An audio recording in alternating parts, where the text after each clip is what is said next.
right plan for you. No more second guessing whether you could have found better coverage. Whether you're looking to reduce the cost of your plan, add benefits, or simply ensure your current doctors are still covered, this one call can make all the difference. Don't risk missing out on Medicare Advantage plans with important additional benefits. Call the Benefits Network to speak to a licensed insurance agent about Medicare Advantage plans and compare rates from national carriers. I'm on Medicare and recently moved, so I called to make sure to find a plan in my new community. I just became eligible for Medicare, so I called to find a plan that fits my budget. One call to compare options from multiple carriers. It's your health, your peace of mind, and your time. Make the most of it today.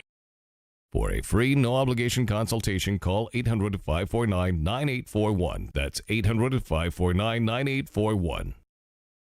Are you getting everything from Medicare you deserve? You need Medicare for You. It reveals how to maximize benefits while improving your health care. Medicare for You shows you how to reduce costs, improve coverage, get procedures approved, and avoid 4 big mistakes and scams. Make sure Medicare works for you. Get Medicare for You at bookstores or see the free offer. Go online now or call today. Your health is too important to wait.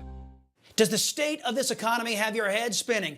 Let American Medical Plans relieve one burden, health insurance. American Medical Plans specializes in under 65 health insurance plans that have 0 copays and no deductibles. You choose your doctors and hospitals. These plans have nothing to do with your income and are 30 to 60% less than Obamacare. If you're paying too much for your own health insurance, call American Medical Plans. You deserve better. They will customize a plan managed by you, not the government.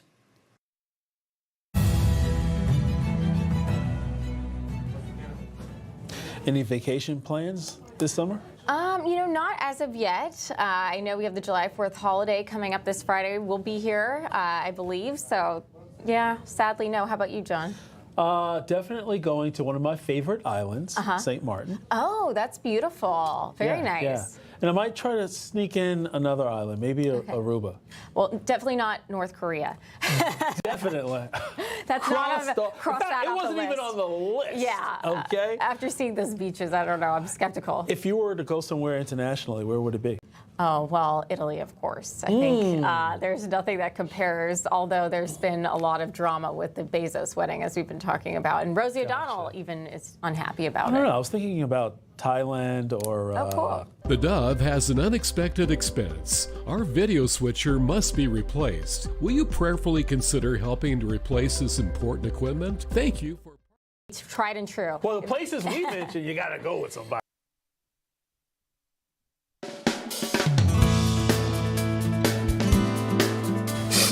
Well, okay. Good morning to you. Happy Tuesday. What's the laugh? Well, Jerry's here.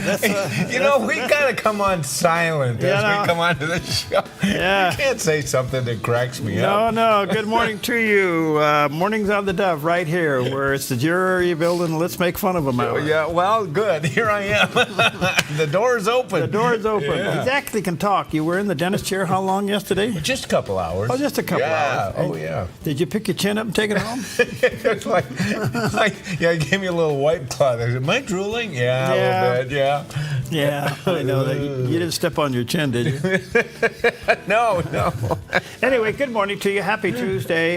Boy, yesterday was a hot one. It was kind of muggy last night.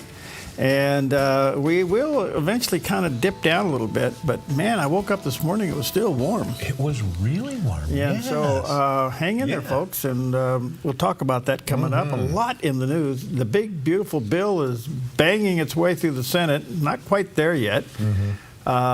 Negotiations all night long. So anyway, you got some commentary on that a little bit later on. Anything special? Lawmakers are staying up late these days, huh? Well, what do you know? Maybe they're doing something that actually earns their salary. Yeah, I love it. Okay, it's National U.S. Postage Stamp Day. Oh. Yeah, it recognizes the ease and simplicity with which we can send and receive mail. Does anybody use postage stamps anymore? Well, the answer is yes. The question is, will there be, down the road, a legal way... A legal what? A legal way to replace the stamp. Well, I wonder. Okay. Now, because there's some rules out there, like for us, when we send out a return envelope to those who support the Dove, it has to be done with a first-class stamp. It can't be done with bulk mail. Oh. Okay. So and the question is, will all of this begin to relax? Now, when if at all now, will DOGE ever take a look at the post office? Well, funny you should mention that, because we're going to talk a little bit about a couple things coming up. But did you know that the first image on the U.S. postage stamp which was issued on this day in 1847? The first official 2 postage stamps depicted Benjamin Franklin and George Washington. And do postage stamps expire? No. You're right. Ding, ding, ding, ding. No. They still have value. Yeah. If the value is less than the cost to mail a package or a flat currently, you just have to add more to it. Well, there are those who collect stamps. Absolutely. Stamp collectors. Yeah, and it's the mistake stamps that are worth the most, aren't they? Or the ones that were only made for a certain thing. Yes. Now, my dad collected them, and I have a few of them on the first air flights between St. Louis and the West Coast. Oh, really? The first airmail. No kidding. Yeah. So I don't know. I don't know if they flew it in the biplane. Well, that might be the case. Yeah. From St. Louis to Sacramento. All right. Yeah. All right. Well, have a ginger snap. It's National Ginger Snap Day. Sweet and savory cookie, treat containing molasses, cloves, ginger, cinnamon, and brown sugar. And how are you with ginger snaps? I mean, it's a little different kind of cookie. It's got some real zing You to can have them it. chew them or crunchy. Yeah, I like the crunchy. Okay, but the ginger in it. Yeah, I like it. It's not sweet, but it's not it's sour. it's kind of a sweet and savory cookie. Yeah, and I like the chewy kind. Okay, so do that. Right. National Creative Ice Cream Flavors Day. Oh, that means everything but chocolate and vanilla, I guess, and strawberry. Yeah. You know, so, but it's creative. Look at there's ketchup. Oh, Alice, these are wonderful. Thank you. Maple cream. Yeah, check it out. I didn't have any special flavors, and look at look at this. Heinz beans? Yeah. Beans? No. No. Ice cream? No. Oh, my goodness. No. I'm the only guy that can walk into Baskin Robbins and walk out with vanilla. Well, if they have it, why not? Why not? Yes, it's part of the, what is it, 31 flavors now? I don't know what it could be more. Could be 31 plus. Yeah, there's a recession going on. Maybe it's the less. Yeah. I don't know. But, okay, let's go back to the post office because it is post office, it's the stamp day today. Did you know that the United States Postal Service issued a Statue of Liberty stamp? But they used the wrong Statue of Liberty, and it ended up costing them. In 2010, the U.S. Postal Service released a new Liberty Forever stamp featuring Lady Liberty, or so they thought. Turns out the image was actually a replica outside the Las Vegas Casino, New York, New York, not the original New York Harbor Statue of Liberty. The replica was sculpted by Robert Davidson, who sued for copyright infringement and won. The result, a $3.5 million payout, all because someone picked the wrong Lady Liberty. That's why you don't want government doing stuff like this. Wow. Can you imagine? The guy said, look it. That's not the word. I made this. Yeah, I made this, and it's on the postage stamps. Yeah. Cha-ching. Cha-ching. $3.5 million. Not bad. Yeah, well, here's the problem now. What? How are you going to double check AI? Oh, boy. That's a huge problem. I mean, oh, yes. The AI issues, I've never seen anything that has created more blessings and more curses at the same time. At the same time. I mean, there's positive and negative, and you look at this, and who is the arbiter of all this yes. stuff? Yep. I don't know. Pretty interesting. All right. Well, listen, his face will never be on a stamp. Never. First of all, he needs teeth to do it. But he does the weather. A look at today's weather from Grange Co-op. Warm and dry weather conditions continue at the top of our region in northern Oregon and southern Washington, with mostly sunny skies and highs in the upper 80s for Vancouver and Portland, and low 90s in Wilsonville and McMinnville. Moving down the Willamette Valley, sunny with a high near 91 in Salem, mostly sunny and low 90s for Albany, Corvallis, and Eugene, with a light north wind 5 to 9 miles per hour, gusting up to 18 miles per hour this afternoon. Mostly sunny skies across central Oregon with a chance of afternoon thunderstorms and highs in the low to mid-90s for Prineville Bend and Sun River. Sunny and hot over in Boise, Idaho with a daytime high near 104.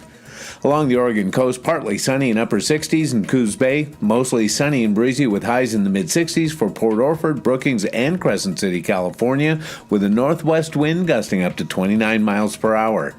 In southern Oregon, sunny for the Rogue Valley with daytime highs in the mid-90s for Grants Pass and Medford and near 93 in Ashland and Klamath Falls, with a chance of afternoon thunderstorms. Into Northern California, sunny with a chance of showers and thunderstorms for Wairika with a high in the mid-90s and Redding near 101. Sunny skies for Chico with a high near 100 and Sacramento in the mid-90s. In the Bay Area, patchy drizzle and fog in Santa Rosa, then sunny in upper 70s. Patchy fog, then sunny in low 80s in Napa. Becoming sunny in mid to upper 60s in San Francisco. And today in San Jose, sunny at 85. It's a look at your Tuesday weather from Grange Co-op. All right.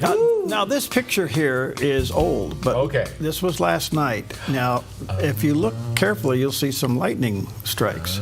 So the heat... there it is. See that? Yeah. So the heat yesterday created this afternoon thunder bumper. Yep. And fortunately, no major fires came out of this. But this is what happened when you have extreme heat like this. Wow. And there's the camera kind of moving around. So we'll get a live shot here in a minute. But this is the kind of heat we have now, and it creates these afternoon thunder builds up. And boy, they just kind of boil up, you know. Yeah, they do. And they move around pretty fast. We might see it again this afternoon. It's possible because of the heat and the humidity. So be careful. How's your doggie with thunder bumpers? She's okay, you know. I mean, she just jumped from this side of the couch to this side of the couch.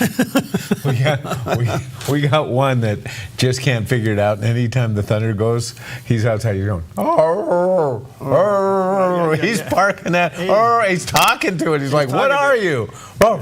They're like, settle down. That's okay. Yeah. Now I can fall asleep, you know, with rolling thunder, but rolling thunder and a barking dog, that just ruins it for me. So I don't know. Anyway, I hope it's not too bad tonight. Okay. All right. Well, time for some encouragement with Dr. David Jeremiah as he illustrates that God has given us everything that we need for a life of godliness. It doesn't say work for your salvation. It says work out your salvation. Some of you are so opposed to work out, you won't even read that. In that same text, it says, work out your own salvation with fear and trembling because it is God who works in you. So we're to work out what God has worked in. God is giving us these things that we need. But that doesn't mean we just sit and hold them. What is really responsible for your Christian walk, your Christian growth? Is it just sit back and wait for the Holy Spirit to zap you? How many have been zapped? No. And we wonder, why isn't this working? Well, we're looking for the wrong thing. Each generation of believers carries on its own debate over this question. But here's what I want you to know. The Bible holds the tension between man's role and God's role in perfect balance. When you became a Christian, you got everything you need for life and godliness. How many of you believe that? The Bible says it. We have to believe it. He said God gave us. What did he do? He put it in us. Like he puts ore in the earth, he puts these things in us. Not only that, the scripture says he gives us precious promises. What is that? That's the Bible. The guidebook. He gives us everything we need for life and godliness, and then on top of that, he gives us these precious promises to help us. Mm-hmm. He's so powerful. You know, I was thinking the other day, I was doing a little bit of a, if I can use the term, industry research. I was looking through Christian media, because our industry, if I can put it that way, is being shaken, you know. And in a good way. It's being cleaned up, and there's some things happening. I mean, from music to programming to programmers to preachers to teachers and all this stuff. But here's the bottom line. You know, we're part of the United Christian Broadcasters Organization, which is worldwide. Yeah. We have affiliates all over the world. And I sit on that board. And it dawned on me last night as I was kind of thumbing through some things. There is no excuse for somebody not to hear the gospel today. Yeah, you know, that's true. It is everywhere. It's on radio, it's on television, it's in digital, it's in movies. I don't know if you've been watching the series of The Chosen and how that has literally exploded and gone across secular networks and everything else. It's in books, it's everywhere. And when you have preachers like, say, Jack Hibbs and David Jeremiah and others who are taking the simplicity of the gospel and putting it out there.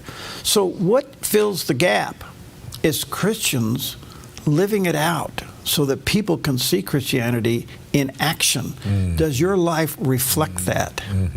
Okay, but there is no excuse now not to hear the gospel. It's everywhere. Yeah, it's true. It's just, and I was humbled to be a part of. I was humbled by the Dove's opportunity to have a small part in spreading the gospel when it's everywhere.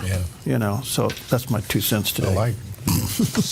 Anyway, so much for that sermon. 12 minutes past the hour. Top stories. Let's take a look. And it has to do with the big, beautiful bill.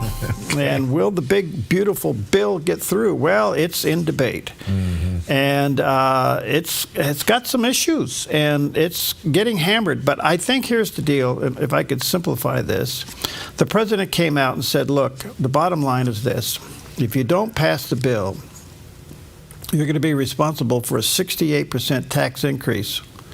And you know what? He's right. Now, just to stop there, that's the main part of the bill. To carry over the tax cuts that came from the first Trump administration and to make them permanent. If they don't pass this bill, all those tax cuts go away, and the average person could see as high as 68% increase in their taxes. End of debate. Whoa. Now, why isn't this flying through? Because attached to this bill, quite frankly, is a lot of crazy spending. Okay, now there are some good things. No tax on tips, no tax on Social Security, and the list goes on and on and on. But some of the spending items has got a lot of people uptight. Okay, so we'll see where this goes. But I think at the end of the day, the president squeaks this out, and then the Senate and the Republicans have a problem. They're going to have to come back and live by what they are championing, and that is cut the fat out of it. And that's yet to be seen. So what turned in Democrats that made them all of a sudden concerned about spending? Well, that's an oxymoron. I mean, since when is a Democrat lobbying to cut anything? Right. Okay, so anyway, you know, that's just politics. It just wears you out, you know. Yeah, it does. And so, in the meantime, it does, the bill does affect about 46 states right now who are doing their annual bienniums and budgeting, Oregon being one of them. And just about every state's going to receive less money from the federal government. And so what they're doing is they're scrambling. How are they going to balance the budget? This is not a bad thing. It's what you do personally when your expenses get too high. True. You cut things out. And so anyway, states are yelling and screaming and jumping up and down, especially the blue ones, and they have to look for other ways to maintain things. Have you ever heard the word just cut it out? Yeah, why is it the government budgets aren't handled like household budgets? Well, it's because they don't put a... Now, let me say this. Oregon does. We have a balanced budget amendment. We need this federally. And heads should roll. Yeah, but they still want our kicker here. Oh, I know. I'm sorry. I know. But the thing about Republicans in Congress, they're part of the problem, too. Yeah, true. So everybody's got their porky pig thing. Speaking of porky pig, let's see if we get this right. Elon Musk was back at it. He's pretty upset with the bill. He wants it stopped. And he says he's threatening to create a third party. And he's saying, we live in a one-party country. It's called the Porky Pig Party. Oh, golly. So that's pretty blatant. Yeah. Now, here's the problem with Elon Musk, okay? He gave us Doge, and everybody likes it. It may have gone to his head. He may not be able to put together a third party. And I think what Elon Musk ought to do is this, you know. Just me, okay? He ought to stay out of the headlines, and when the bill passes, then come back and deal with the cutting. Yeah, I think that's a good idea. But to have this in front of everybody and with Donald Trump, the billionaire battles, is nobody wins. Both of them lose. Right. And the problem is that President Trump doesn't have the graceful demeanor to handle this. Yeah. He comes out guns a-blazing. Yeah, you're right. And so it's just going to make it worse. Yeah. So anyway, that's my opinion. But anyway, Elon this morning wakes up and says, I'm going to start a third party. And because we have a one-party system, it's called the Porky Pig Party. Porky Pig Party. Wow. Wow. I don't know what he's going to call his. X Party? Yeah, who knows? Who's going to join the X Party? Who's going to do it? I don't know. See, I think I thought he was smarter than that. But, Yeah. Okay. Yeah. All right. In the meantime, they did find identify the Idaho shooter, a 20-year-old boy. Yeah. Yeah. A 20-year-old boy who apparently wanted to be a firefighter. Yeah. Oof. And something went terribly wrong How in old his is head. that picture of him? He looks like he's like 15. I know. This is bad all the way around. And but anyway, they have identified him. 2 firefighters were killed. 1 was injured. I will say this one thing. Did you see the first responders honoring of the 2 firefighters coming off the hill? Oh, no. I Oh, did my not. stars. Oh, When they went up and recovered their bodies and brought them to the hospital, there was a line of cars and people, and I mean, it was amazing. And people at the overpasses waving their flags and everything like this. You don't take a small community like this and do this to it. So I don't know what got in the head of this young man. Well, apparently, I'm not sure. They'd had a number of issues with him, a number of trespassing issues. He was living in his truck. Yeah. And I heard that he even spoke with firefighters when they responded to the fire before he shot them. So there was a dialogue that actually started. Well, something about moving his car. Right. Exactly. They're trying to get in, I guess, get equipment in or something. Yeah. Yes. So something's off here, but it shows you how evil the world really is. I mean, it's just, and I also have to say this, and I don't know if that's the case, but we have devalued the value of human life through video games. You're right. Through movies, through entertainment, through wars. Yeah. When anybody is expendable for your cause, you can kill them because you want to go another way. Right. When you lose the value of human life, then everything is negotiable. Everything becomes a compromise. Yep. It's one of those solid truth things in your life you cannot. I mean, look, I have a lot of people I disagree with, but my mission on earth is to win them to Christ. Okay, we can just all agree all day long about policy and politics and environmental issues and savings issues and budgets and all this. Sure. But at the end of the day, not at the cost of a relationship to show them the way, you know. But this young man, obviously, something got into his spirit and into his head, and he lost it. So, all right, let's see. It is 19 minutes past the hour, and get ready for another hot one. Don't forget, your little animals need some fresh cold water. Yeah. Leave it for them in the shade. Okay, we'll be right back. And we will not be shaken. Jesus, firm foundation. Go where the wild runs deep. At Hellgate Jetboat Excursions, you feel the power of the mighty Rogue River as you take in the sights and sounds of nature, journey through Hellgate Canyon, and adventure through the breathtaking wilderness. Enjoy brunch or dinner on the open-air deck of the exclusive Hellgate River Lodge, and end your adventure with our exciting jetboat spins. It's a memory in the making with family and friends. Book your adventure at Hellgate.com. Hellgate Jetboat Excursions, where adventure runs wild. Finding that next great series to binge watch is fun, but your neck, shoulders, and body don't count that as me time. Hi, I'm Tamara Miller, owner of Organic Element Spa, and I invite you to put down the remote, get off the couch, and schedule yourself some real me or we time with your favorite service, like one of our many massages, couples massages, or facials. Your health, safety, and comfort are always top priority with us at Organic Element Spa. We can't wait to see you. Book your appointment today.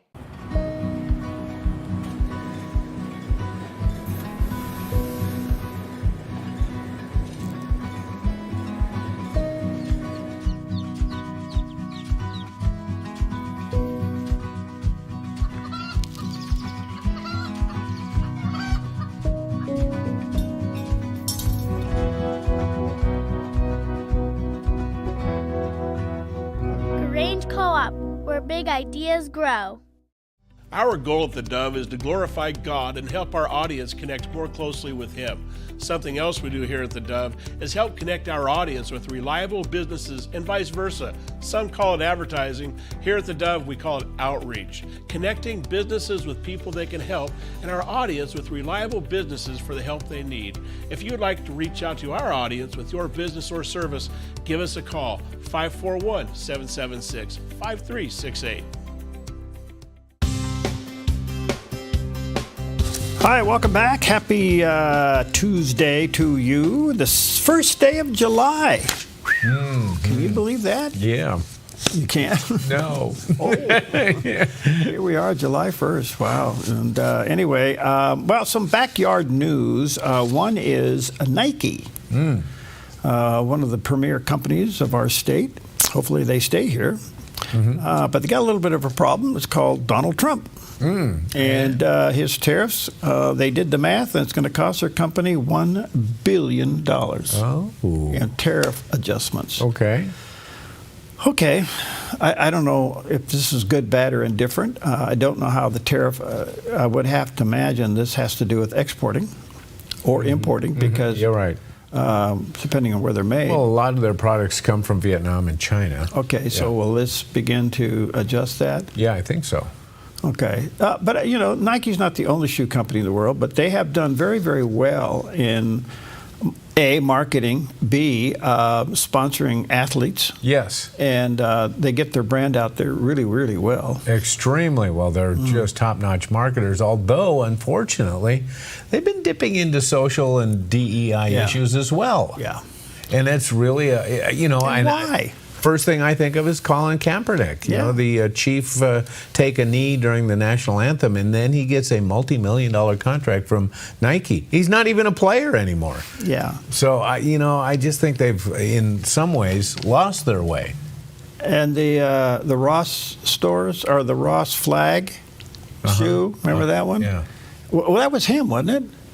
Yeah, okay, that was his shoe. That's right. But other people, other athletes, are they going to, now they still have another problem, and that is that the money did show up in some research. Right, transgender research. Yeah, and right. So I don't know where this is going to go. So anyway, they're yelling and screaming that the tariffs are going to cost them $1 billion. Oh, well. But to your point, you know, why do these companies do that? Why don't they just stay away from, why don't you just be a good shoe manufacturer? Right.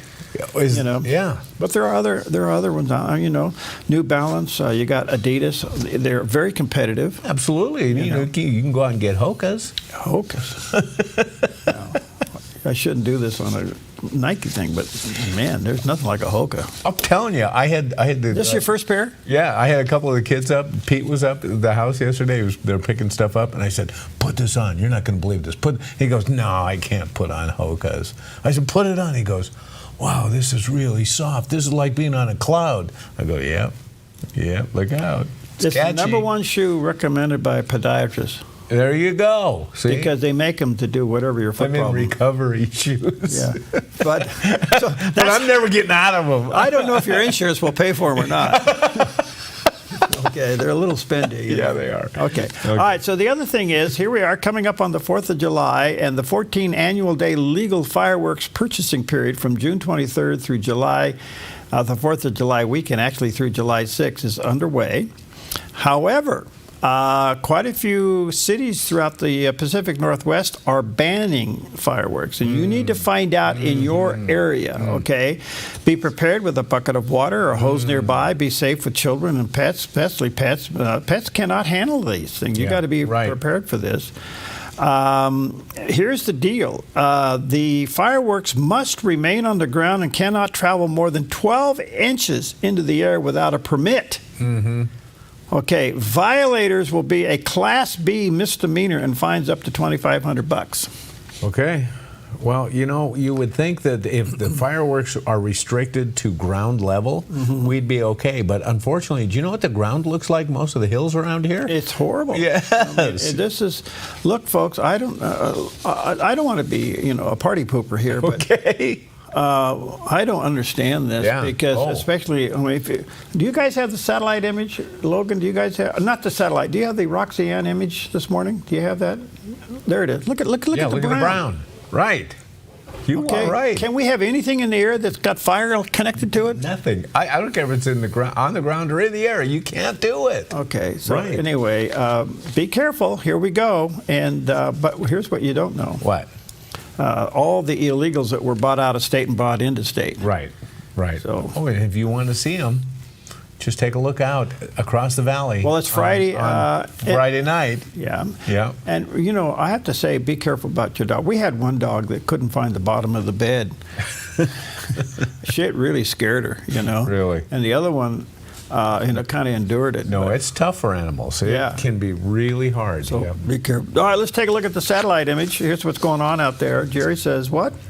Yeah, look at it. It's clear again. Okay. But just backing down a little bit temperature-wise. Good. So it's going to be hot, but it is, at least it's going the right way, and it's going to continue to do so because we're looking at a high today of about 93, 88 tomorrow, low 80s Thursday and Friday, 4th of July, 80 degrees. That's wonderful. That is. Absolutely wonderful. Thank you, Lord, for a perfect weekend on tap. Absolutely. Okay. All right. Okay, well, you're next. Yeah, well, I lost my place. Line oh, Mike. Line Mike? Line 9. Don't you hate live? Can't we record this? No. Get it right? Listen, okay. This lets people know that we're human. We're unlike the plastic people on the other networks. We actually make mistakes and admit it, and we live with them. You know what I did right, though? I didn't set up the wrong segment. Oh, okay. So there's some small redemption in this. Not much. Anyway, Anyway, on Newsmax, okay. The United States Ambassador to Israel, Mike Huckabee, we remember him. Oh, yeah, I like it. He talks about the future between Israel and Iran. The president has certainly made it clear that Hamas has no future in Gaza, that they can't govern. And frankly, what the president has put forth is the only common sense reality. No one would have suggested that the Nazis could have stayed in power in Germany at the end of World War II, that they could have continued to help run Germany. Nobody would have thought that. So when the president says that Hamas has no future, people should take him seriously. Let's hope we're on the verge of a solution. Hostage families deserve it. You just mentioned someone that you know who has lost his life in Gaza. This is the tragedy, and it's gone on a long time, and a lot of people have been deeply hurt. And there's no one in Israel that isn't touched within a degree of the suffering, either from October 7th, hostages, or military people who have lost their lives. Mm-hmm. Yes. Well, listen, he makes a good point. Why is everything concerning Israel an exception to the rules, including CRT? Yes. Critical race theory. Exactly right, yes. You can have all these laws out there. Right. And all of this social justice, but Israel and Jews are the exception to every one of them. Right, and a great example of it is how they're treated on college campuses across the country. Yeah. Harvard, a great example. And I want to say also, I read a complaint the other day. I do read them. If people You sign did? them. Yeah, if they sign Only them. if they sign all them. right. If they don't sign them, I don't read them. Okay. So I open up a letter. If it's not signed, I throw it away. Good. But if it's got a name to it, and especially a connect. So, but here's the thing. I don't think that the average person who is not a believer understands the connection of Christianity and Israel. Yes, you're right. Yep. And until you become a believer in Christ, that will always be a mystery to you. And it'll be a gray area by which you can say, you guys are just fundamental fanatics and you need to take a dip in the river. Okay?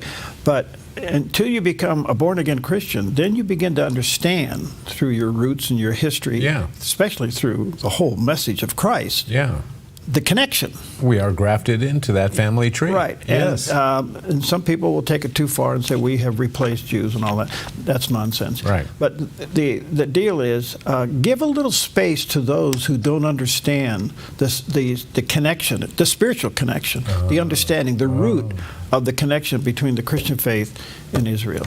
And give a little grace in there that part of your mission is to teach them and to show them what that's all about. So that's my 2 cents. And then it's worth something. I'm not sure. Maybe 2 cents. Do we have any food today? Yeah. What did we have today? Yeah, we had the ginger snap cookies and all kinds of funny ice cream flavors. Okay. So I don't know how that works out. Well, we for have you. a freezer over here. Yeah. And Gary brought in all this ice cream. Did you see it? No, really? Yeah. Maybe we could have one of our control guys with their phone open up the freezer and put the phone so you can see what's in there.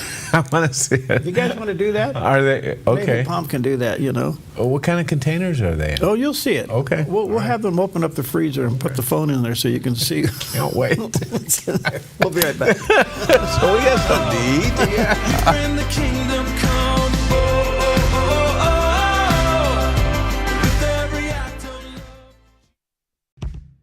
Your property demands equipment with more reliability, durability, and versatility built in. Kubota equipment is ready to get the job done right.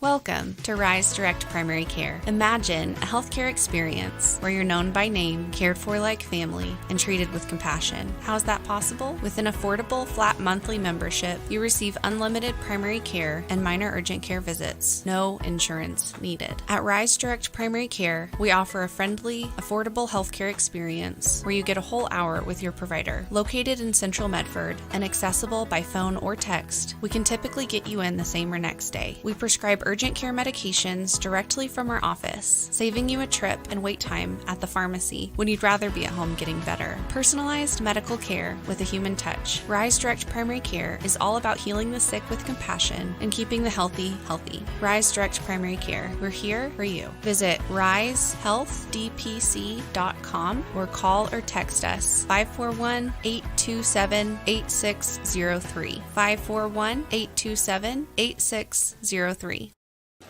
Put your gold in an envelope, mail it. Hopefully you get a check. No. Father and son jewelry, bring your gold in. We weigh it, we check it, we make you the offer. Or turn your something old into something new. Whether it's an idea, a picture, or a piece you want to duplicate, we can melt it down and make it for you. If you find your perfect piece in store, trade your something old for something new, and you always get a little extra. Visit Father and Son Jewelry, 5 generations of family in Medford. From top home sellers in the Valley with John L. Scott. To making RV consignment effortless. American RV, where Team Toner gets your RV sold fast. Good morning. 26 before the hour. This next segment is where Jerry takes a nap. Oh, come on. Don't tell everybody. Well, you're walking on a cloud now. The only thing left is snoring. Pam just said amen, brother. All right. Well, listen, the negotiations around the world are going on. Could there be a ceasefire in Gaza that would result in the hostages being released? I don't know. Let's talk and check in with CBN Newswatch.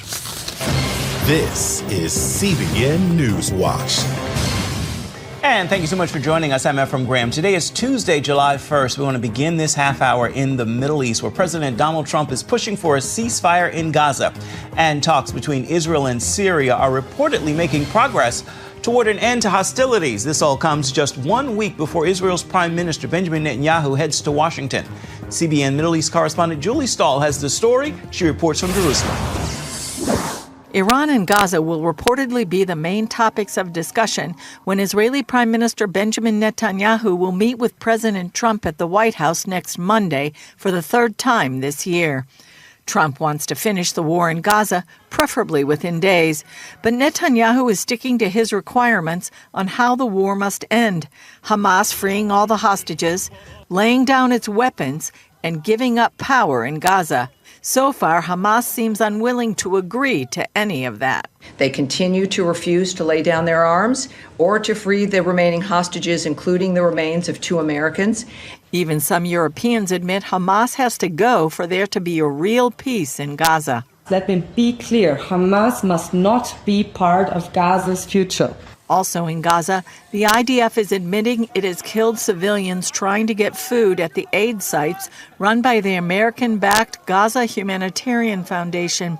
But the IDF says those killings were accidents that happened while trying to control chaotic crowds and they weren't sure who were civilians and who Hamas terrorists. The State Department points out the IDF is trying to figure out exactly why the killings took place. The IDF and Israel have announced that they are, of course, investigating certain incidents. The IDF reports it's made changes around the food distribution sites to help bring down the chaos that has led to violent confrontations. And Israel is blaming the United Nations, which wants to shut down the foundation for fomenting some of that chaos. Many in the UN are actively spreading disinformation promoted by Hamas-controlled sources, defaming the GHF's work and providing cover for further attacks. Meanwhile, Israel is having hopeful and direct and daily contact with Syria, which could lead to an end of hostilities after decades, but would fall short of a full peace agreement. Israel is eager to make that happen. We have an interest in adding countries such as Syria and Lebanon, our neighbors, to the circle of peace and normalization. But a sticking point could be the Golan Heights. Syria threatened and terrorized Israel from there for nearly 2 decades. Israel gained control of those biblical heights during the 1967 Six-Day War and has developed it since then. In 2019, President Trump recognized Israeli sovereignty over the strategic plateau. In any peace agreement, the Golan will remain part of the state of Israel. Julie Stahl, CBN News, Jerusalem. And here at home, a surprise development in the Idaho College murder case. Defendant Brian Kohlberger has agreed to plead guilty to all counts in the brutal deaths of 4 University of Idaho students. It's a stunning turn after originally pleading not guilty. This latest plea will spare him from the death penalty. CBN's Wendy Griffith has this story. The 30-year-old Kohlberger was charged with 4 counts of first-degree murder and 1 count of burglary in connection with the 2022 brutal stabbing deaths of roommates Kaylee Consalvis, Madison Mogan, Zaina Kernoodle, and Kernoodle's boyfriend, Ethan Chapin. Family members of the victims say they learned of the apparent plea deal in a letter from prosecutors saying, "This resolution is our sincere attempt to seek justice for your family." But why did the prosecution enter into it? Perhaps that they've spoken to other victims' families and thought that they supported it. Perhaps they saw a trial that was going to last for months and decided just to get what they could. But I just think that it's not full justice, because if anyone deserves a death penalty, it's this guy. The Consalvis family expressed outrage in a Facebook post saying, "We are beyond furious at the state of Idaho. They have failed us. Please give us some time. This was very unexpected." According to the plea deal, Kohlberger, who was studying for a PhD in criminology at Washington State University, not far from where the murders took place, will be sentenced to 4 consecutive life sentences on the murder counts, with no possibility of parole, and the maximum penalty of 10 years on the burglary count. This in exchange for the death penalty to be taken off the table. He will also waive his right to appeal. Prior to the plea deal announcement, friends of the victim spoke with ABC. Does justice lie in a conviction? I don't think there's going to ever be any justice. I mean, yeah, we can have justice for the conviction of it, but I don't get to still hang out with Ethan. So They still don't get to. they don't have a son. They don't have a daughter anymore. So is that justice?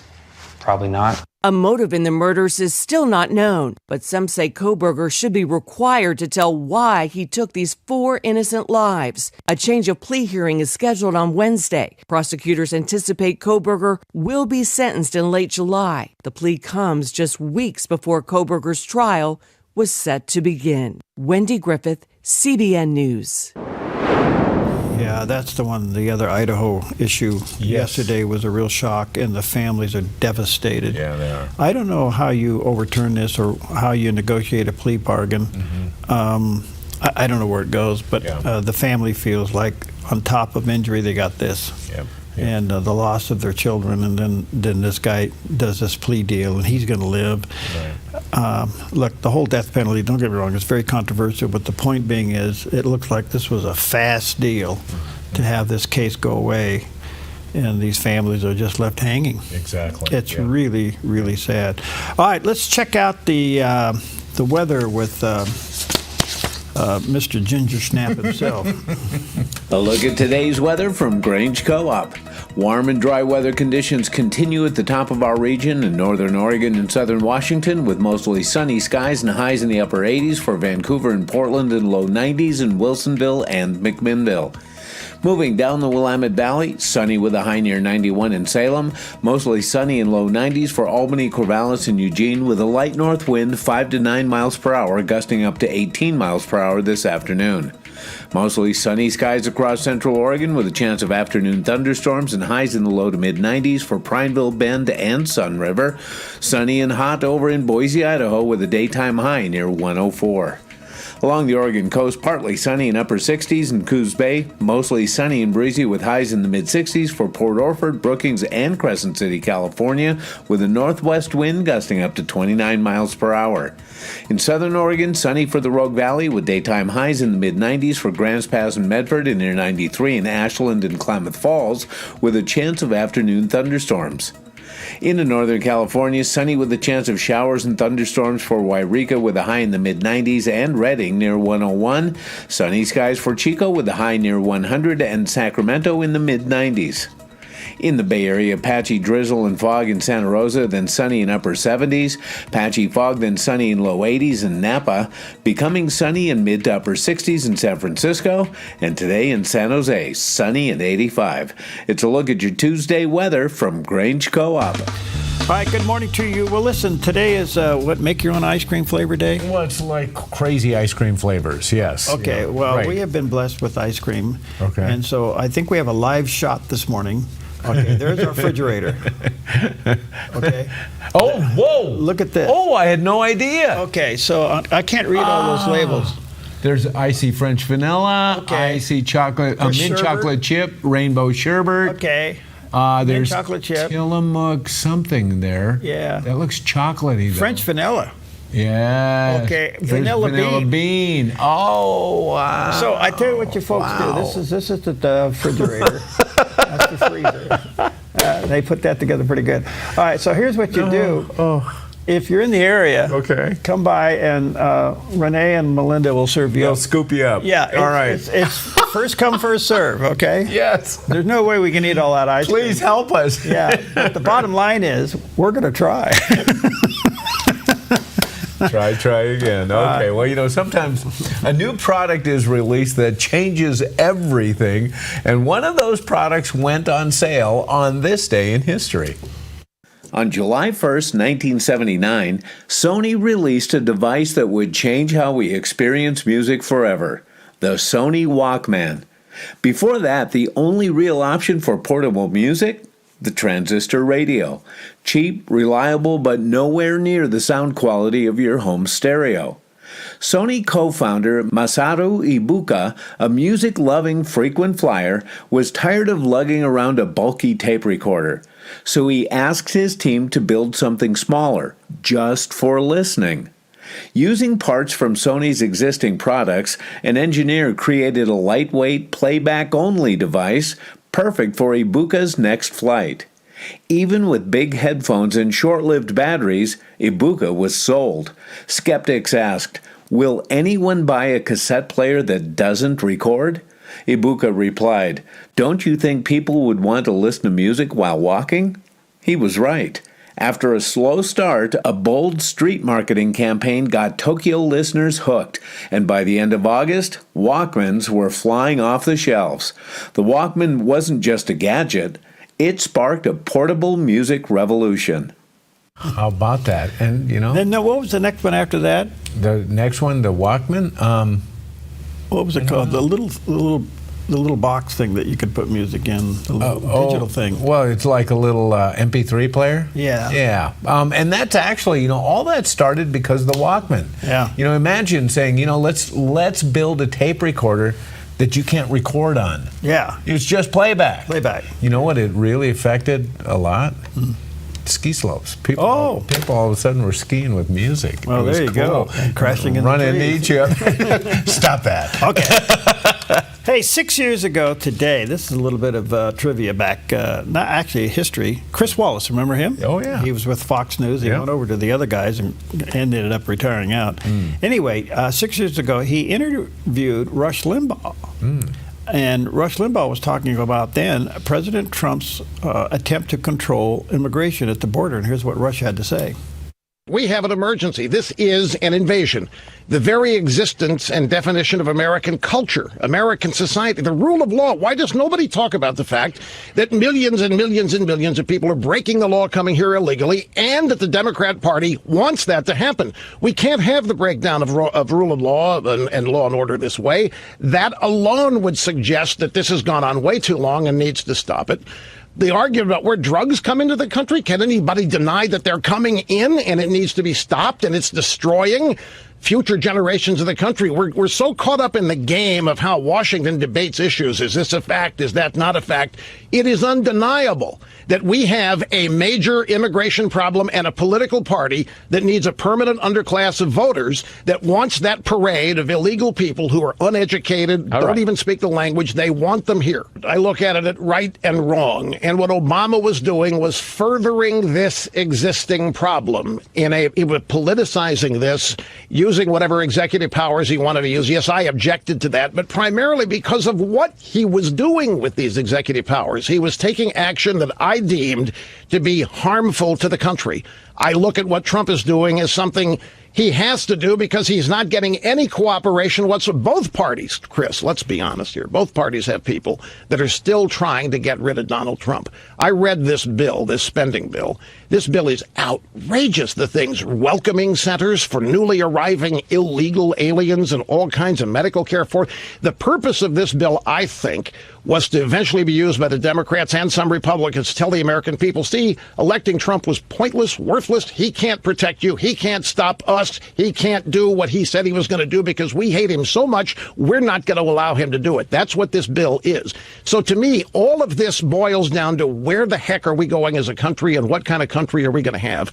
And if anybody is willing to go to the limit to make this country remain as founded, they're going to have my support. The only thing I can say to Rush Limbaugh, ditto. Ditto, yeah. We'll be right back. Wow. You're making me whole. With grace you redeem me, yeah. You restore my soul. Spring is around the corner and summer is on its way. With fire danger biting at its heels, flammable blackberries and underbrush will grow like gangbusters and sprout fire danger in no time. A wise property owner knows the best time to take care of fire danger is to extinguish it before it gets started. GMV Forestry, LLC can help you protect your property with adequate fire brush clearing to fireproof a zone around your precious property. With over 35 years experience, GMV Forestry LLC has the knowledge, experience, and all the equipment you need to get the job done right, offering a wide variety of services like mulching, field mowing, snow removal, driveway clearing, ditch cleaning, gravel delivery and spreading, driveway sweeping, logging, and more. GMV Forestry LLC does it all, and they do it right. GMV Forestry LLC, the team you can trust. 541-660-6445. 541-660-6445. At Kelly's Automotive Service, being good stewards of what God has entrusted to us is at the core of our business. We believe what we do matters. Every interaction, every transaction is another opportunity to bring Christ's values into the marketplace. If you're a technician who wants to be part of something bigger, or just looking for a new shop to bring your vehicle, we would love to meet you. We're Kelly's Automotive Service, where we service your vehicle, but take care of you.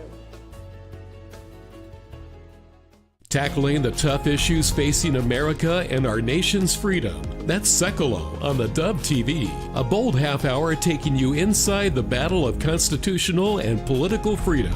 Be in the know with Sekolo on the Dove TV. God's eternal power and divine nature are seen in creation. But in a world blinded by darkness, the life outdoors is here to pull back the veil. The mountains don't lie. Truth leads to Jesus. Wake the wild within.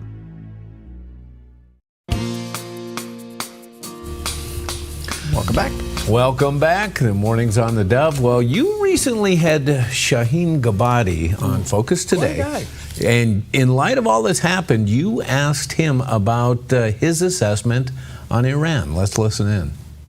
I think what happened was very, very significant. And I think, obviously, Iran, now after what happened, is ready for peace. But one has to remember that the task of getting rid of this regime is upon the Iranian people and the Iranian resistance, and theirs only. And we have said this time and again. But I think what happened in the last 2 weeks made us one step closer to the concept that there should not be any appeasement. But at the same time, foreign war is not a solution, has never been. But we need a solution, and that's change from bottom up, getting rid of this regime by the Iranian people. And I think that's the concept that now it's becoming much more necessary than ever before, because people saw the dangers that Iran poses. For 3 decades, Madame Mariam Rajavi, who's the woman who leads the resistance, she's the president-elect of the resistance, had warned that appeasement, the policies that were pursued by Clinton and Obama and Biden will eventually lead to war. And, that's exactly what happened. But again, the ultimate solution, I think, is the regime change, because so far, as long as you have this regime in place, you will not see stopping driving to acquire nuclear weapons. You will not see, assisting and nurturing and financing terrorist groups. You will not see any letdown and repression. These are all in the DNA of this regime, but they are now much, much weaker than they were before. And I think compared to where we were last time when I was in your show, obviously there has been a very, very dramatic turn of events. All right, so a little bit interesting there. He thinks that now Iran will seek peace. It doesn't appear that's going to happen. They seem to be digging in, and they're calling for, there's a term they use, an Eastern term, for taking out Netanyahu and President Trump. So it doesn't seem like they are going to go down the peace road. The question is, I guess what remains is, will there be more attacks? Will there be a military finishing of the job, so to speak? I don't know. All right, coming up, we got some great guests coming up. This is going to be interesting. Haven't had him before. Ben Maloney. Now, he is he's the director of digital outreach, and he has an interesting take on how the CCP, Chinese Communist Party, is involved in influencing American media and American religion. Did we ever stop to think that there's outside influences trying to direct the big picture of American media and American religion? So if you look at the legacy media, you got to ask yourself, are they pro-Christian? No. Okay, so what are they pro? Themselves, their agenda. So have they been influenced? Yeah, I think so. Yeah. So we'll talk to him about. Jim Burling will be by. He was at Pacific Legal Foundation. Always honored to have Jim. I tell you what, folks. Last Friday, when the Supreme Court was shutting up shop for the season, a couple of things that they released, decisions they made, were huge. And one of the biggest ones was what they did with these lower courts by slapping them down. And the question is, how will they enforce that? And what do they do with a rogue judge that would violate that? I don't know. We'll talk to Jim about that. And then there was in some other cases, the misuse of environmental laws. This is always very emotional, But one of the questions we have to ask ourselves, why can't we go in after a fire and clean it up? That question's been asked for a long time now. Why can't we get a green light on this? I don't know. It just seems so obvious. And I guess if you look at it from nature's standpoint of view, is the natural cycle of fire, and then it just kind of rebuilds itself, and the old rots away and becomes, all that, the natural process. It's a renewing process, yeah. I don't know. But it seems to me in today's modern world, we can get into these forests and clean them up. Yeah. Are they changing their attitude on this at all? Because we've seen a huge reluctance to go in after a fire like that and clean it up. Yeah, that's still debatable, but some of the environmental laws doesn't allow you to add 10 square feet to your house. Well, that's true. Unfortunately, a lot of this stuff involves trees that are salvageable. There we go. Yeah. We'll talk about that. Yeah. John 16:33, the Gospel of John, chapter 16, verse 3 to 33. I have said these things to you that in me you may have peace. In the world you will have tribulation. But take heart, I've overcome the world. So do you find peace in reading the stock market barometer, or do you find peace by being in God's Word every day? And when's the last time you were alone with God and never said anything? We'll be right back.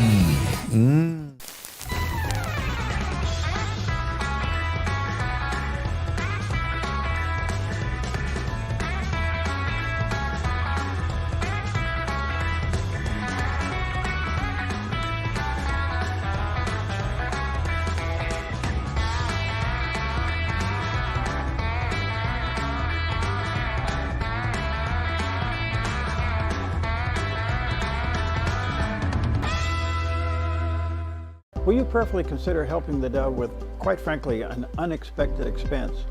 We have to replace our main switcher here at the Dove TV. Now, we weren't expecting that or budgeted for it, but the manufacturer now no longer supports this unit. To replace it's about $47,500. So we're asking you to prayerfully consider supporting us and only do what the Lord is leading you to do. Feel free to give us a call or go online. And please know that together, we really are changing lives for good. With the words, "Behold, a sower went out to sow," Jesus begins the legendary Matthew 13 parable of the sower about God's word and draws attention to the need for good soil in order to bear fruit. This question of good soil motivates and challenges every Christian parent. Can good soil be nurtured in the lives of our children? A similar question was asked by the ancient Greeks concerning virtue. Drawing upon classical traditions like the Trivium and the liberal arts, classical Christian schools are coming alongside Christian parents to do just that, nurture good soil and virtue. Now in our 8th year serving Jackson County, Knox Academy, the Rogue Valley's own K-12 classical Christian school, is relocating to downtown Medford in order to better assist parents as they educate their children. We are currently enrolling students for the 25-26 school year. Visit us at knoxmedford.com for more information. Invest in a future with a strong connection to the past for good soil, deep roots, and fruit at knoxmedford.com. Life is complicated enough. Why worry about what to do with your extra car? Skip the costs of maintaining it, storing it, insuring it, or renewing registration. Car repairs? Forget about it. Here's one easy solution to your car problem. Donate it to our station. It's fast, free, tax deductible, and if you donate, you're going to feel incredible knowing you're supporting quality programming. Interested? Just call this toll-free number or donate online. Thank you. Weekday mornings on the Dove, it's one of the longest running shows in broadcast history, the 700 Club. Informative with the day's top events. Encouraging with uplifting stories of faith. The 700 Club, weekdays on the Dove TV. The Dove has an unexpected expense. Our video switcher must be replaced. Will you prayerfully consider helping to replace this important equipment? Thank you for partnering with the Dove.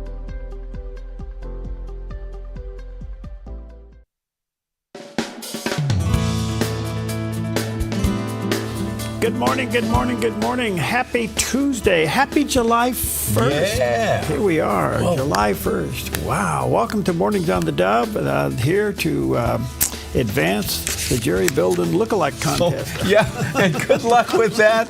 I can't wait to see how that turns out. All right. Anyway, good morning to you. A lot in the news this morning, as always. We'll have that for you. The weather, it actually was hot yesterday and muggy last night. Mm-hmm. Kind of muggy this morning, which means even though we have cooler temperatures, we still have all of the ingredients for afternoon thunder bumpers. Yeah. So be careful. Yeah. We'll show you a little of that later on.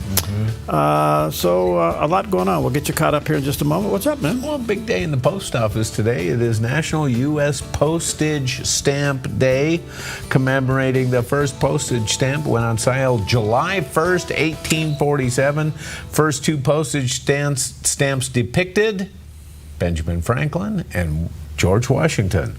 So, question, do postage stamps expire?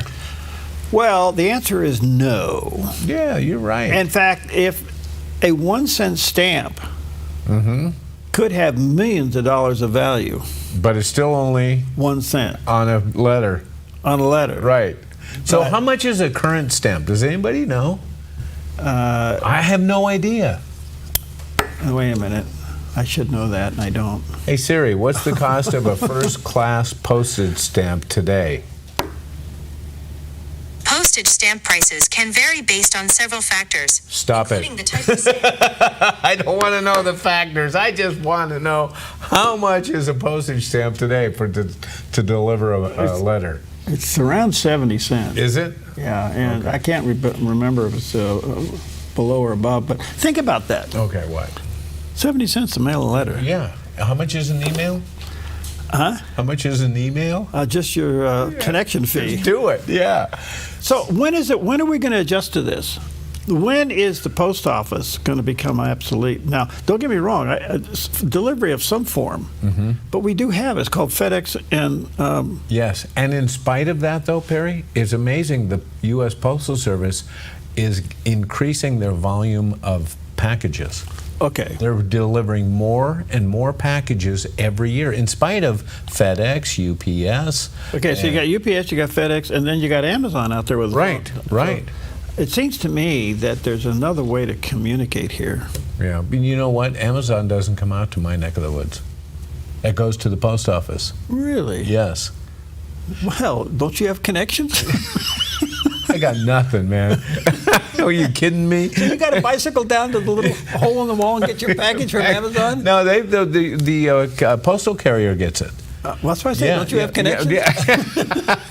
And they bring it. And so we get our mail that way. So anyway, so enjoy your postage stamp day. It's also National Ginger Snap Day, celebrating a sweet and savory cookie that contains molasses, cloves, ginger, cinnamon, and brown sugar.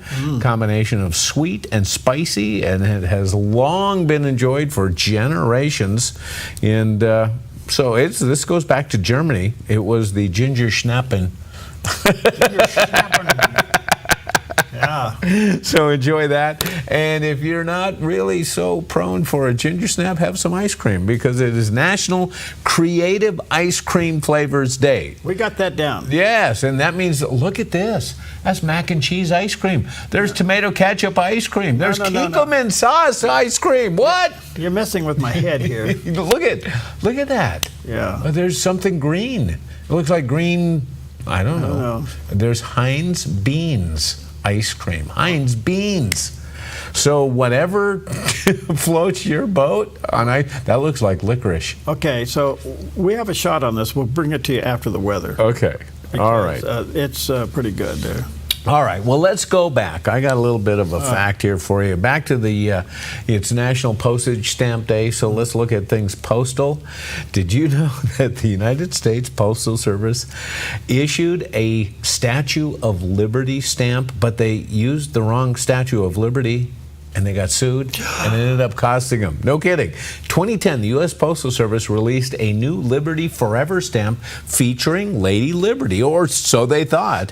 Turns out the image was actually a replica taken outside of the Las Vegas Casino, New York, not the original in New York Harbor.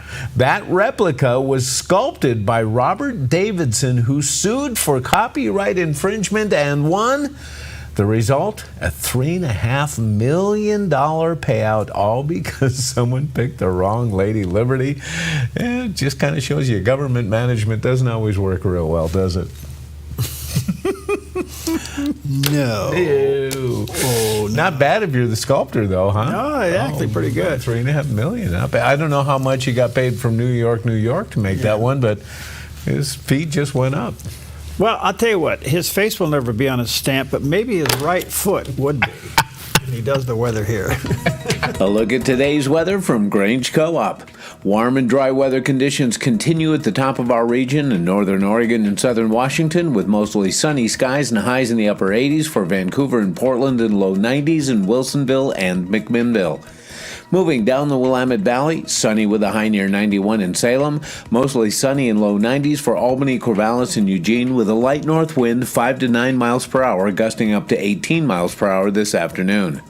Mostly sunny skies across central Oregon with a chance of afternoon thunderstorms and highs in the low to mid-90s for Prineville Bend and Sun River. Sunny and hot over in Boise, Idaho with a daytime high near 104. Along the Oregon coast, partly sunny in upper 60s in Coos Bay, mostly sunny and breezy with highs in the mid-60s for Port Orford, Brookings, and Crescent City, California, with a northwest wind gusting up to 29 miles per hour. In southern Oregon, sunny for the Rogue Valley with daytime highs in the mid-90s for Grants Pass and Medford and near 93 in Ashland and Klamath Falls, with a chance of afternoon thunderstorms. Into Northern California, sunny with a chance of showers and thunderstorms for Wairika with a high in the mid-90s and Redding near 101. Sunny skies for Chico with a high near 100 and Sacramento in the mid-90s. In the Bay Area, patchy drizzle and fog in Santa Rosa, then sunny in upper 70s. Patchy fog, then sunny in low 80s in Napa. Becoming sunny in mid to upper 60s in San Francisco. And today in San Jose, sunny at 85. It's a look at your Tuesday weather from Grange Co-op. All right, a beautiful shot of southern Oregon, and there it is, brown. Be careful, okay? All right, listen, we have a little bit of a, today is ice cream day. What, make up your own flavor? Yeah, it's wild ice cream flavor. I want to give you a a live shot of the freezer at the Dove right here. This is the freezer above our refrigerator at the Dove little cover. I love it. Look at this. We were blessed with ice cream. 4 or 5 different, yes. So we have the rainbow sherbet. Sherbet. Yeah. That's chocolate chip. You like that? That's my favorite. I don't know what flavor. Tillamook. Hold on. Ice cream. It's mudslide. Oh, mudslide. Tillamook mudslide. Whoa. Then French vanilla. Yeah. And then vanilla bean. Oh my goodness. So if you're in the area, Renee and Melinda will serve it up. First come, first serve. We can't eat all that ice cream, but we'll try. Yes. Oh, that's a very good thing. Okay. Thanks, guys. All right. We have Dr. David Jeremiah, and he says that even though it might not look like it right now, God rules and reigns from his throne. The Lord reigns. Let the people tremble. He dwells between the cherubim. Let the earth be moved. The Lord has established his throne in heaven, and his kingdom rules over all. But our God is in heaven. He does whatever he pleases. I like that one. All of these verses and so many others convey the same thing, that God is in charge. He is on his throne, and he always will be on his throne. He rules and he reigns in the affairs of men worldwide, from history to prophecy, from sea to sea, from time to eternity. I don't know that there's any truth in all the world that should comfort us more in this day in which we live than this, that God is in control. And someone says, well, why don't we talk about that anymore in our churches? Well, first of all, we don't even talk about the Bible anymore in a lot of our churches. But this is a biblical truth, and it's at odds with what's going on in our world today. It's because this is the day of humanism. This is the era when people want autonomy and independence and the absolute right to do whatever they want to do whenever they want to do it, whatever feels good. We attend seminars that tell us whatever we can conceive, we can believe, and whatever we can believe, we can achieve and receive. If we just give humanity a little bit more time, we're told, all of the ills and problems and difficulties of life will be resolved because man has become his own God. But permit me to ask a question this morning. How are you doing, sovereign man? Yeah.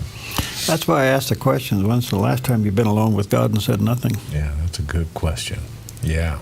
Solitude is a virtue, and it's hard to find the place to experience it.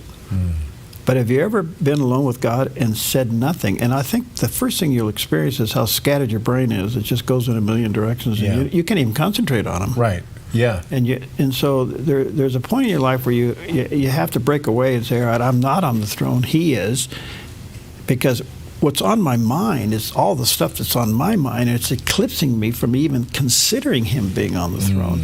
It's an effort. You've got to take time to get alone and experience the transcendent. If not, you're on your own. Yeah. How's that working for you? Yeah. Okay. All right. So much for that little sermon. All right. Let's get into the top stories of the day. And the big, beautiful bill is still working its way through the Senate. It's been kind of a problem. It's been debated. It's been debated, and it's been debated, and it's been debated. I don't know what's going to happen to this. The president basically has put out a little bit of a thought, and you know what? It's the hook for the whole thing. The president said he's warning people that if you don't pass this bill, people will see a whopping 68% increase in taxes. Now, where does this come from? Well, it comes from the first time that President Trump was in office. He put forth tax cuts. And they're being sunsetted, and if they don't renew this bill, those tax cuts go away. That's the core of this bill. Now, attached to it are a lot of other incentives. No taxes on tips, no taxes on Social Security, no taxes on overtime, stuff like that, you know. But also in this bill is a lot of spending, okay? And this is the one that's got everybody upset. How can we go for DOGE and then turn around and pass a budget that increases the debt? And the president's thinking is you have to spend to save. You have to spend to create the boost in the economy to pay down the debt. Well, okay, that's debatable. We haven't experienced. We don't know if this works or doesn't work. At least there's a plan on the table. But I think at the end of the day, they're trying hard to show the president is just a tax and spend Republican. Right.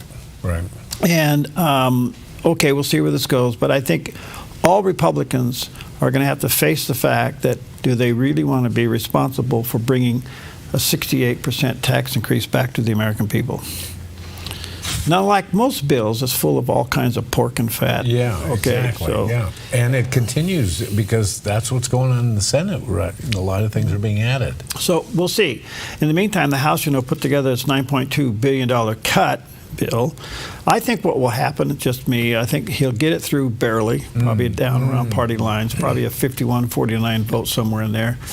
And then the Republicans are going to come after him hard and start cutting out what was in the bill that got him into trouble. Well, he's right on the borderline right now. He's lost 2 Republicans. Right. And all he needs is one more, to lose, and it's done. Yeah, it breaks even. Yeah, and then right. Then he has to bring Vance in to pass it. Yes. So we'll see what happens. In the meantime, all these cuts in DOGE and everything else that's going on does impact a lot of the states across the union. 46 states are at that season now where they're doing their biennium budgets, Oregon being one of them. And out of that, a lot of these states are not going to get their federal dollars that they've had in the past, and that's forcing states to tighten their belt. Okay. And it's uncomfortable across the board. And we are seeing it in such things as education. We're seeing it in such things as wildfire treatment and support and all that stuff. So every state out there is going to be impacted by this, and it's causing them to do some belt tightening.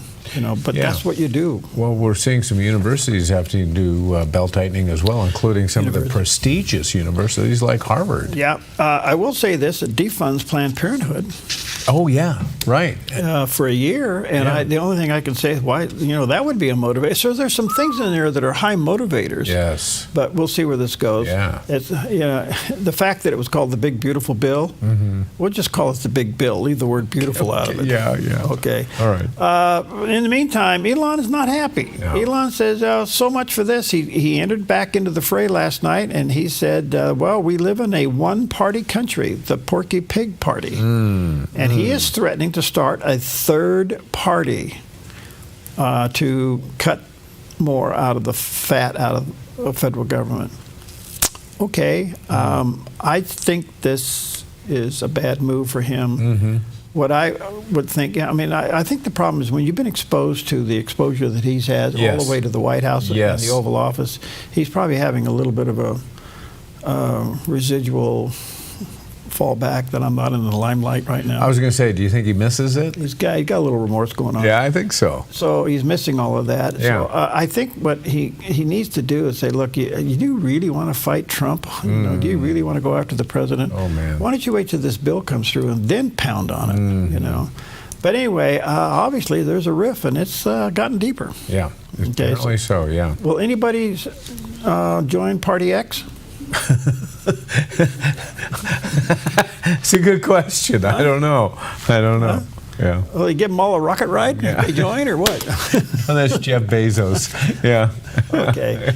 And the last thing is really sad. They finally identified the shooter up in Idaho who ambushed the firefighters and killed 2 of them, wounded 1. He was 20 years old. Yeah. And we're trying to figure out what's the motive. He looks like he's 13. He does, yeah. But we're trying to figure out what's the motive here. But he started a fire and then created an ambush and shot and killed 2 firefighters. And prior to that, they actually had a run-in with the guy before he started. There was actually a conversation. The firefighters bumped into him. Then he goes up and he starts shooting at him. I don't know. This is evil on steroids, and you got to ask yourself, what is the motive here? Yeah. But 20 years old, it could be anything. I mean, 20 years old, a very unusual situation, living in his truck. Yeah. He'd had a number of run-ins. He had a number of trespassing incidents where he'd been called in. So, and again, I think you'd mentioned too that he was an aspiring firefighter at one time. Yeah. So we don't know all the factors in play. It's just a very sad situation. It is. Then the other Idaho story is the gentleman that allegedly murdered the 5 college students. Did a plea bargain at the last minute to spend life in prison, and this has really got everybody. I don't know where this case is going to go now. I don't know if all that can be appealed and rechallenged and all that. The families are devastated. And CBN News will pick up on that in a little bit. So those are your top stories today, as tough as they are. But today's a hot one, and we could see some thunder bumpers. Be careful out there. Yeah. We'll be right back. Same thing, lifted high.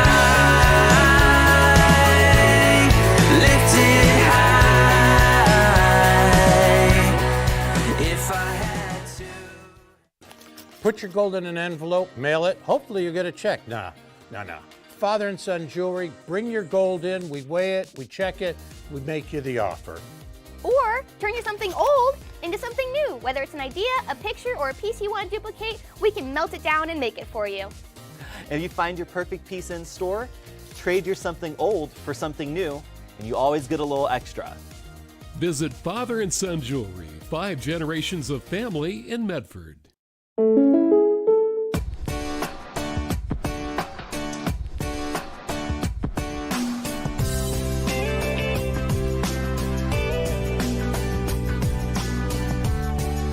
Combining your home and auto insurance could save you time and money. And who doesn't like that? Want surprisingly great rates on auto, home, and life? Now's the time to call State Farm agent Rory Wold in Medford. Like a good neighbor, State Farm is there. Clean water is essential to your good health.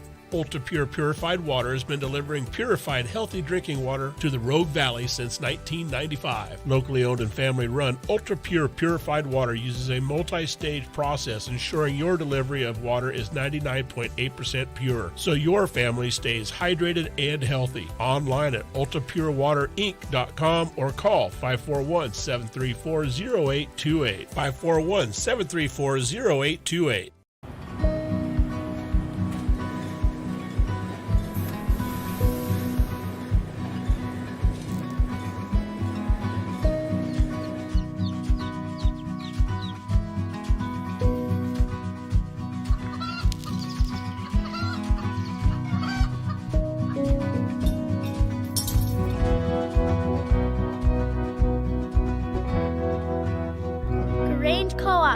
Big ideas grow. How y'all doing out there? Happy first day of July. Wow. Yeah. The 4th of July coming up this weekend.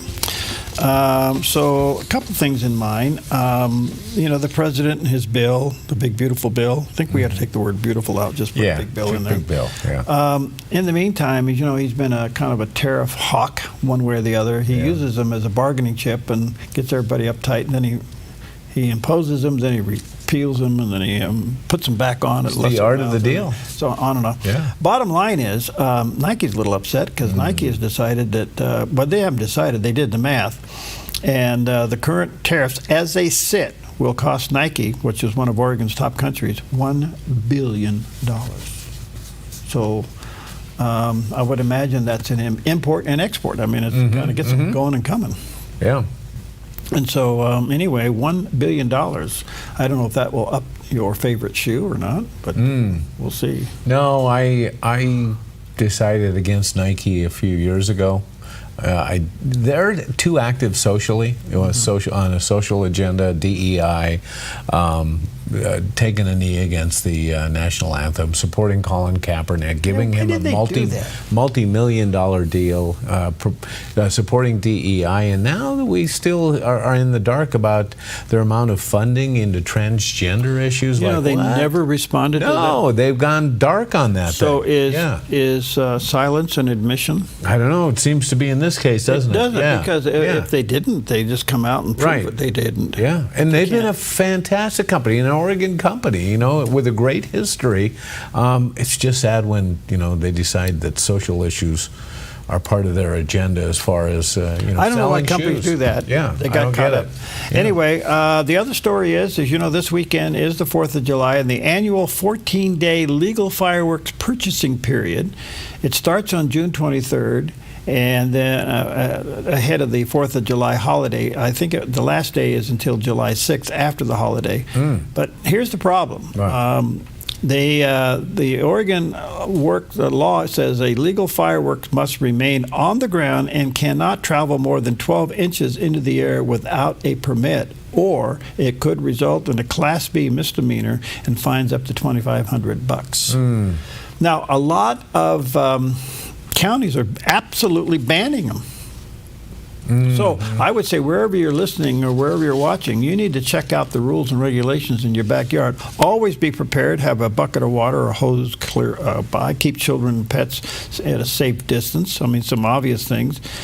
So don't relight the duds. Oh, there's a great bit of advice. Yeah. Because those are the ones that get you into trouble. Right. So if you get a dud, well, just eat it. You got a dud, you know. You know what we used to do with, like, ladyfinger firecrackers when we were kids and it'd be a dud? We take it and break it so that the gunpowder comes in. Everything that this is telling you not to do. We used to do this, North Dakota. We used to break it and then put it down on the pavement, and then one guy would come in with a punk or a lighter and light it, and then the other person would stamp on it with their foot for the compression, and then we'd get the firecracker effect off of it. And you know, at the end of the season, most of us had all our fingers. I have to put a disclaimer here. I know. I'm sorry. What Jerry just said is not the legal position of Don't do that. Okay. I said there were lady fingers. Remember the little one? Yeah. Well, we did some black cats too. But anyway, that's a different story. So, Logan, do you have the outside picture? Do you have the Roxanne picture? Look at this. Oh, that's why. Yeah. That's why we have to be safe. Look at the color there. Yeah. That is brown and dry. That's right. And I would hope that we be very respectful. Now, I know a lot of people bring illegals in and they fire them off and all this and that. If you get caught, you're going to pay a huge fine. Yeah. But moreover, when they leave and they get in the air, who knows where they land? Exactly. Let me ask you this. Don't you feel for the people who have to enforce those kinds of laws? Because you look around the valley, they're going everywhere. Yeah, where do you go? Where do you start? And I think most fire departments park their trucks outside the door. They're ready to go. Yeah.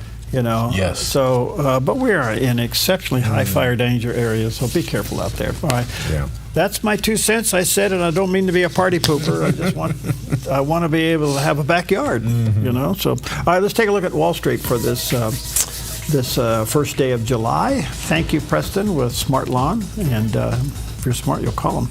The Dow's up 88.5. The Nas is down a little bit, 63. Almost 64 points, and the S&P's down just under 10 points. So kind of a mixed bag at the ringing of the bell this morning. Could be just about in, because it's the battle of the big bill, I think. Gold's at 33.63. Silver's back up to $36.50, and crude oil is down, but it says it's up. Yesterday it was at 65. Today's at 64.92. And going up.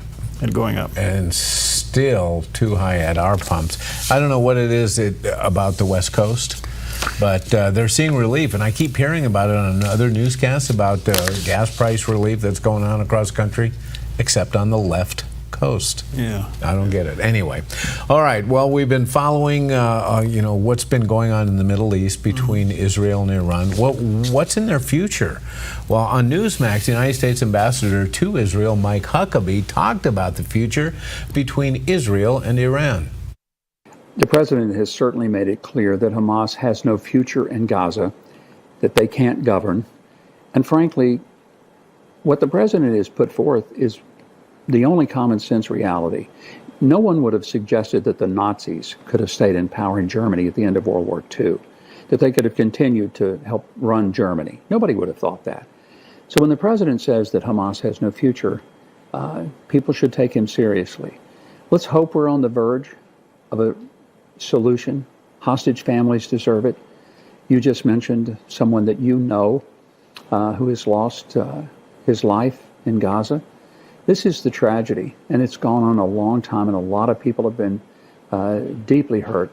And there's no one in Israel that isn't touched within a degree of the suffering, either from October 7th, hostages, or military people who have lost their lives. Well, he makes a good point, where the Nazis given a little piece of the action at the end of the war. I mean, come on. I think that what still is amazing to me, if they can't negotiate Hamas out, what's left to do? Yeah. So what's in between the two are hostages. And that's kind of probably the motive right now, to see if they can get any more hostages out. Okay. And in the meantime, is there anything left in Iran that could be reemerged? You know, there was activity at the site over at Fordo. They were watching it on satellite, but it was a backhoe over there. It was an excavator over there digging around. What are they looking for? Well, I guess they're looking to see if they can get in. Yeah, I guess. You know, everything's pretty much blown up and collapsed. Well, I think the people of Iran should, it's interesting that Mike Huckabee brought up Nazi Germany. Because I think that the people of Iran, they would probably have some hope if they look at that history, because after the defeat of Nazi Germany, our intention and the Allies' intention was not to punish Germany and to drive them into the ground. It was to rebuild them and build another country that was strong, that something like that wouldn't be repeated again. Right. And they were very successful in it. And I think that that's been Israel and the United States' effort, even though members of our media doesn't want to, wave that flag. But the bottom line is, we want to salvage the country for the people. Absolutely. And the people want their country back. Yes, indeed. So we'll see what happens. All right. Well, listen, let's take a quick ice cream break. We'll be right back. Keep on singing, preach it to my soul. Love is the gift that God keeps giving. He is in control. Over 21,000 interviews, over 40 plus years. It's quite a feat, and one person can claim this huge milestone. The Dove's Perry Atkinson. Since 1983, Perry has been taking you up close to newsmakers, politics, world affairs, and a who's who of ministry leaders to encourage your walk with Christ. Tap into his experience and knowledge every weekday, right here, only on the Dove TV and radio. Your yard is where life happens, but it can be muddy and hard to maintain. Enjoy a maintenance-free artificial turf lawn all year round with Smart Lawn LLC. No mowing, no fertilizing, no watering. Our synthetic grass is beautiful and resilient. It's certified to be lead-free, and there's no need for pesticides. Safe for your children and pets. Smart Lawn LLC has all your artificial turf and putting green areas covered beautifully. 541-941-3538. Your property demands equipment with more reliability, durability, and versatility built in. Kubota equipment is ready to get the job done right.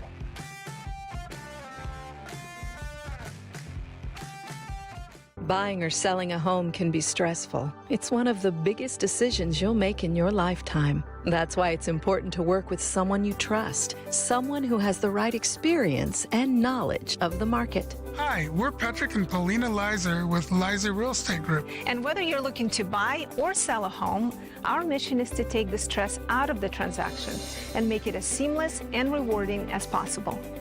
Contact us today. We look forward to working with you.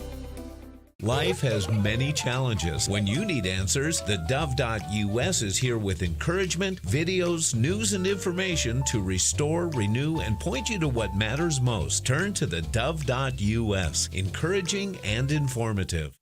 All right, good morning to you. 1:30 on this first day of July. Can you believe that? No, I can't. I'm trying to figure out where May went. Yeah. Then June somewhere in there. Now we're July. Yeah. Okay. But we know how much a postage stamp costs. Oh, did you figure it out? No, I didn't, but my mom sent me a text. She goes, 73 cents, Chair.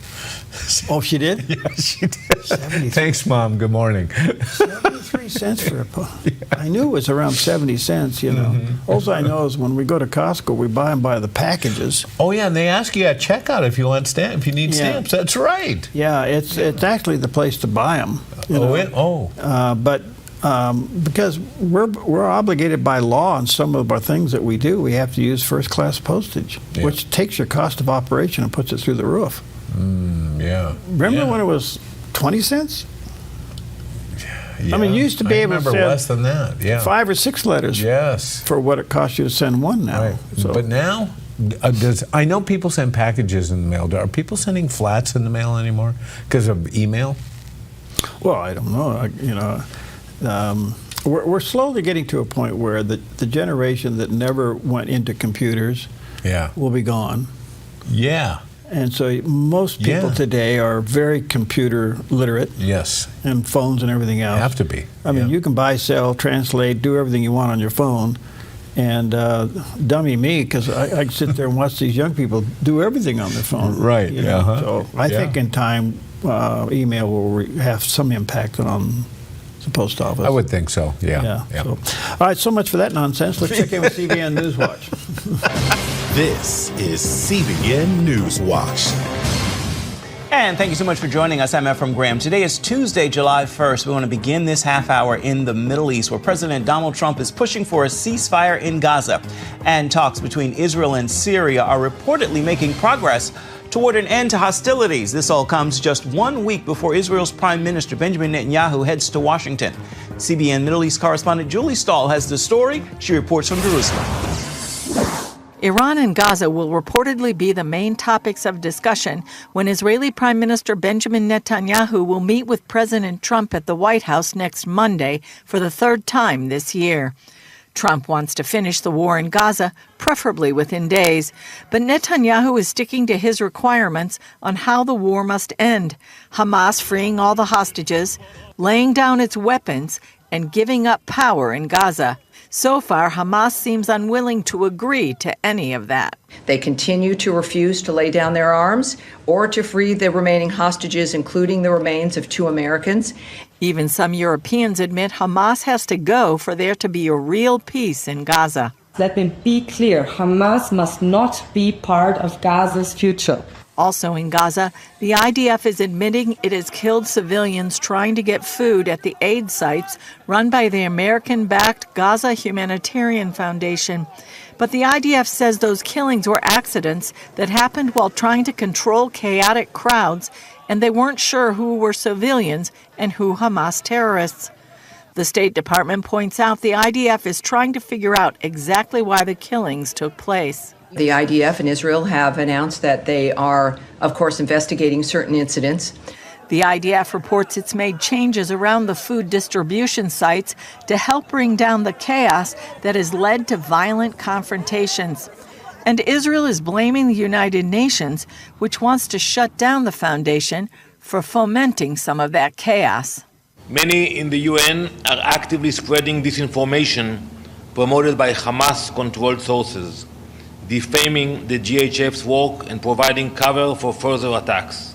Meanwhile, Israel is having hopeful and direct and daily contact with Syria, which could lead to an end of hostilities after decades, but would fall short of a full peace agreement. Israel is eager to make that happen. We have an interest in adding countries such as Syria and Lebanon, our neighbors, to the circle of peace and normalization. But a sticking point could be the Golan Heights. Syria threatened and terrorized Israel from there for nearly 2 decades. Israel gained control of those biblical heights during the 1967 Six-Day War and has developed it since then. In 2019, President Trump recognized Israeli sovereignty over the strategic plateau. In any peace agreement, the Golan will remain part of the state of Israel. Julie Stahl, CBN News, Jerusalem. And here at home, a surprise development in the Idaho College murder case. Defendant Brian Kohlberger has agreed to plead guilty to all counts in the brutal deaths of 4 University of Idaho students. It's a stunning turn after originally pleading not guilty. This latest plea will spare him from the death penalty. CBN's Wendy Griffith has this story. The 30-year-old Kohlberger was charged with 4 counts of first-degree murder and 1 count of burglary in connection with the 2022 brutal stabbing deaths of roommates Kaylee Consalvis, Madison Mogan, Zaina Kernoodle, and Kernoodle's boyfriend, Ethan Chapin. Family members of the victims say they learned of the apparent plea deal in a letter from prosecutors saying, "This resolution is our sincere attempt to seek justice for your family." But why did the prosecution enter into it? Perhaps that they've spoken to other victims' families and thought that they supported it. Perhaps they saw a trial that was going to last for months and decided just to get what they could. But I just think that it's not full justice, because if anyone deserves the death penalty, it's this guy. The Consalvis family expressed outrage in a Facebook post saying, "We are beyond furious at the state of Idaho. They have failed us. Please give us some time. This was very unexpected." According to the plea deal, Kohlberger, who was studying for a PhD in criminology at Washington State University, not far from where the murders took place, will be sentenced to 4 consecutive life sentences on the murder counts, with no possibility of parole, and the maximum penalty of 10 years on the burglary count. This in exchange for the death penalty to be taken off the table. He will also waive his right to appeal. Prior to the plea deal announcement, friends of the victim spoke with ABC. Does justice lie in a conviction? I don't think there's going to ever be any justice. I mean, yeah, we can have justice for the conviction of it, but I don't get to still hang out with Ethan.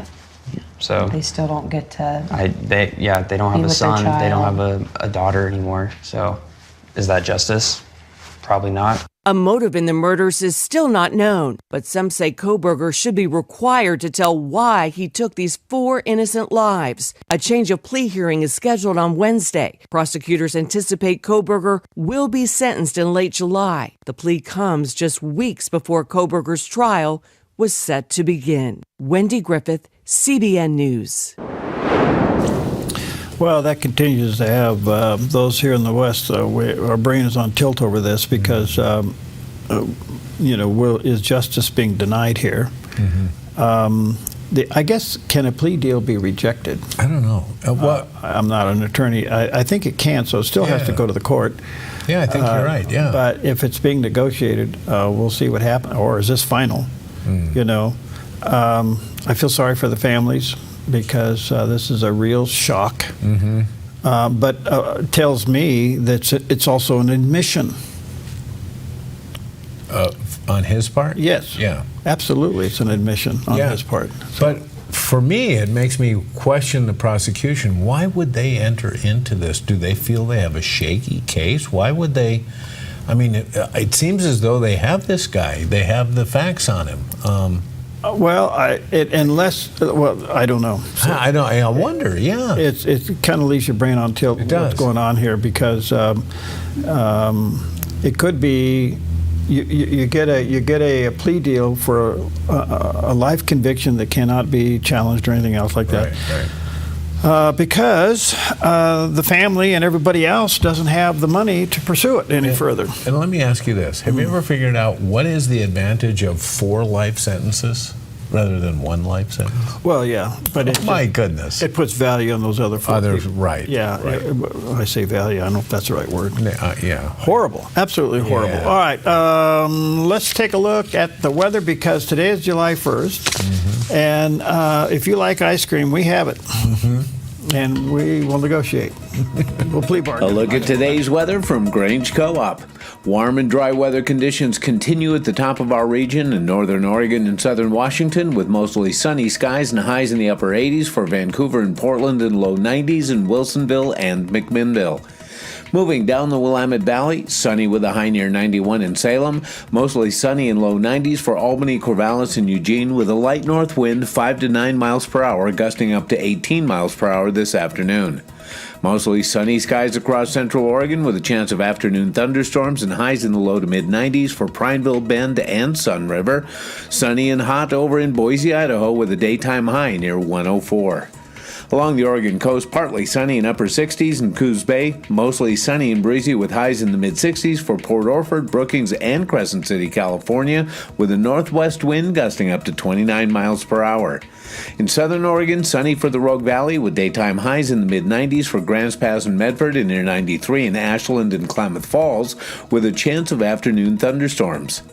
Into northern California, sunny with a chance of showers and thunderstorms for Wairika with a high in the mid-90s, and Redding near 101.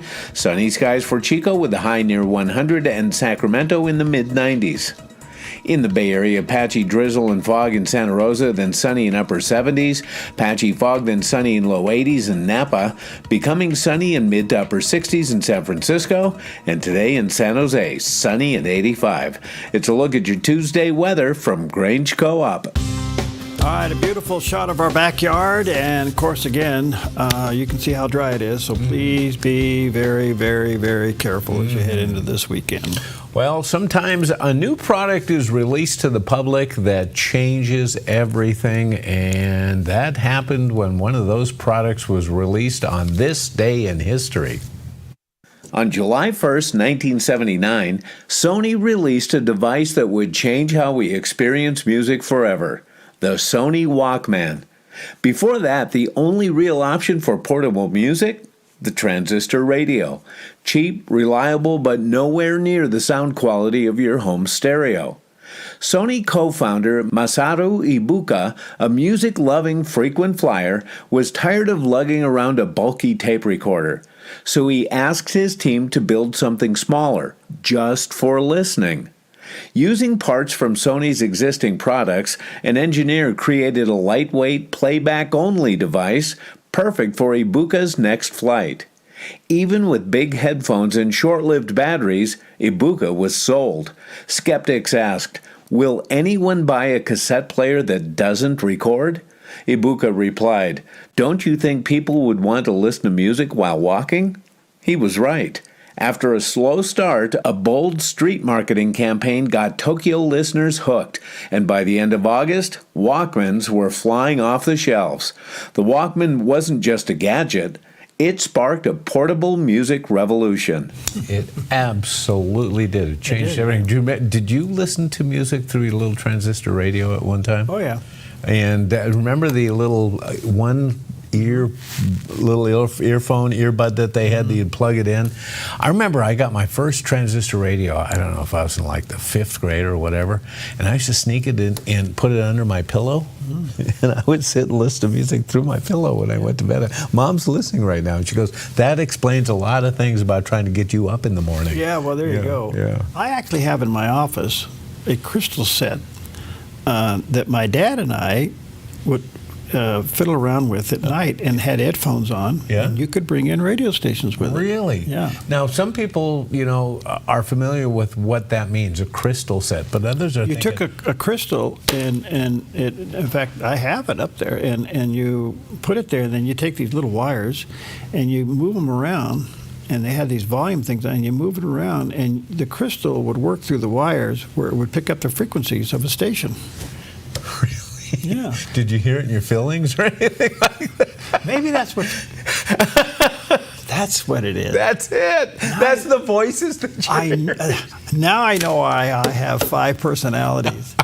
They're all on different frequencies. Just turn your head a little this way. Yeah. Well, earlier we played this clip of Fox News years ago, 2019, interviewing Rush Limbaugh. Gosh, we miss his show. Yeah. And And in this clip, he's talking about the former FBI director. Remember the guy by the name of Andrew McCabe? Okay. And he wanted to impose the 25th Amendment on President Trump? Yeah. Okay. That was like at the first go-around of things. Right. Anyway, here's Rush Limbaugh's take on that. The discussion of the 25th Amendment was simply Rod raised the issue and discussed it with me in the context of thinking about how many other cabinet officials might support such an effort. Because these people are unelected. They took it upon themselves to overthrow the election results of 2016, ignoring the potential real collusion and conspiracy between Democrats and Russians to undermine the Trump candidacy and the Trump presidency. The Mueller investigation, I believe, is a cover-up of all of that. It's to distract everybody's attention.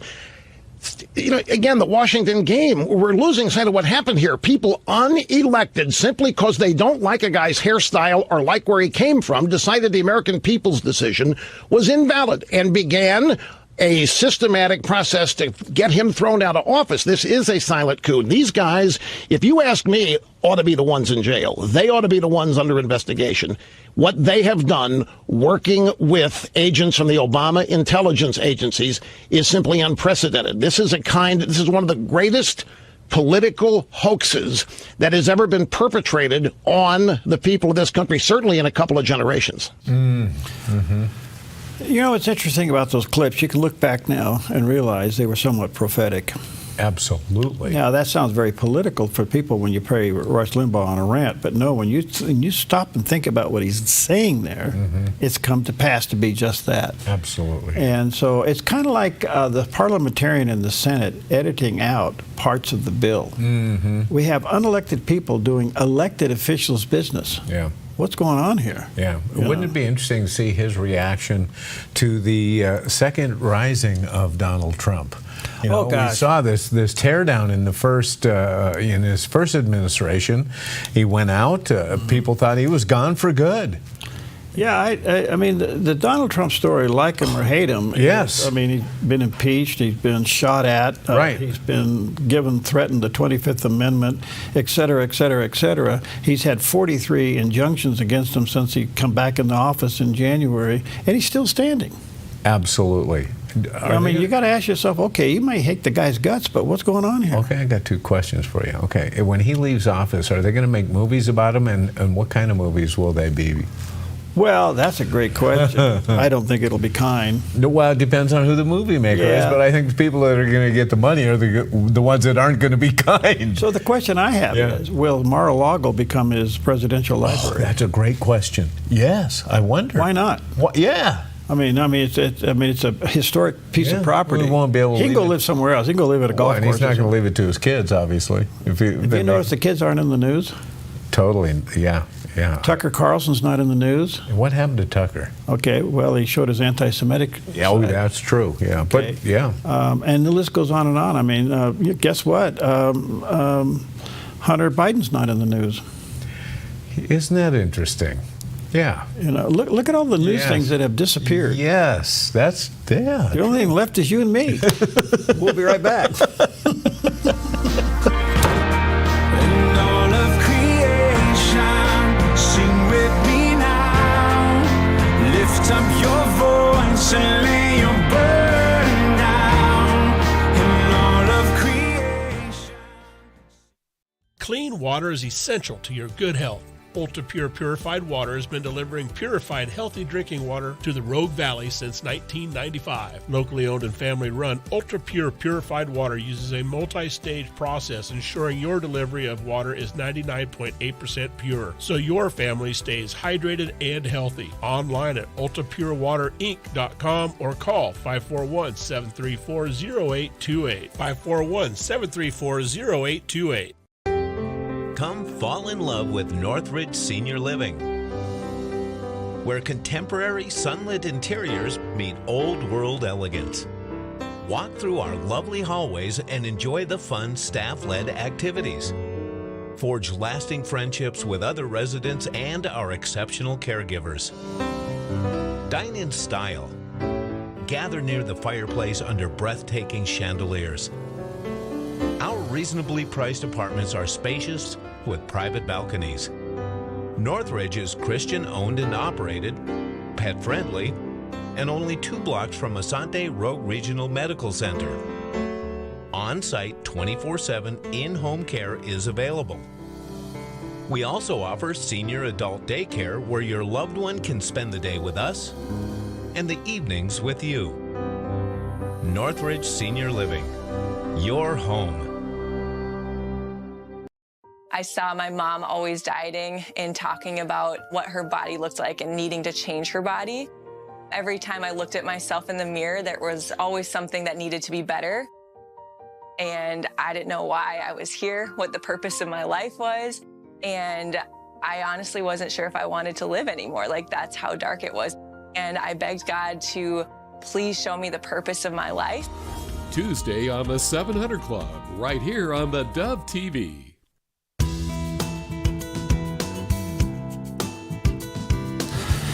Okay, good morning. 9 before the hour. A lot going on in the news these days. Well, is a regime change in Iran still on the table? I wonder. You kind of do wonder, do you? I do wonder, yeah. So one of the questions that comes out of this, can you do a regime change without turning the Ayatollah into a martyr? Ooh. And this is really big. Yeah. You got to remember, there's a large faction in Iran that really support who he is and what they're doing. Sure. I mean, they're sellouts to the nonsense. But right. Vast majority, I think 78% of the citizens in Iran want him gone. Mm-hmm. So how do you do this? Well, I had Shaheen Gobadai on with me. He's quite the Middle East expert, and it's a little rough to understand it. But I asked him to, how do you do this? How do you do a regime change without creating a martyr? Which is kind of a tricky deal. And here's what he had to say. Well, obviously nobody's calling for violence. I mean, actually, the party that has imposed violence on the Iranian people is the regime and the regime only. But in what shape and form it will transpire, nobody has a crystal ball, but obviously the Ayatollahs are not going to be just simply talked out the office. I mean, it's not going to be a velvet situation because they are too brutal, too repressive, too blood-drenched. But with the international pressure, obviously the cost from the Iranian people's side can be reduced, and that's what's at stake. You see, I think it's very important after this conversation and a conversation like this to come to a better feeling that there is a viable alternative in Iran. Iran is not binary, that you either go bomb the Ayatollahs or you make, kowtow to them and placate them. There is a third option, and that's the option that Madam Mariam Rajavi, the president-elect of the National Council of Resistance of Iran, articulated 21 years ago. But unfortunately, because of what I said, appeasement policy, it landed on deaf ears. And people have always thought, they can make a deal with the mullahs and, mullahs can be brought to terms and so on and so forth. And now we have seen the dreadful consequence of that policy before us. So it's time to kiss that policy goodbye once and for all, to come to the side of the Iranian people and the resistance and give them a good policy. Now, what's a good policy? A good policy is much, much tougher sanctions on the regime so they will not have any means to finance all their malign activities. Also, to hold the regime's leader accountable for other crimes, and also to explicitly recognize the right of the Iranian people and the resistance to bring about a regime change by the people and for the people. The reason I emphasize this is that, Iran 2025 is not Iraq 2003. Nobody's calling for American tanks. Nobody's calling for boots on the ground. Quite contrary, as I said, we have said time and again, this is not requested, this is not necessary. The Iranian people are ready, and this is their mission and their mission of the Iranian resistance. This is their responsibility, and we are up to the challenge, and we have been doing so for the last 4 decades. Okay, so bottom line is this. He thinks that you got to work towards create an environment in there where a revolution can handle it. I think it's absolutely right. And I think everybody is looking for that. Right. The question is, how do you create that environment? Do you continue to weaken the Ayatollah? Yeah. And you have to do that. You have to weaken him. And I don't know if he's been totally knocked down yet. I don't know either. And, you look at past efforts. One that comes to mind for me is Cuba.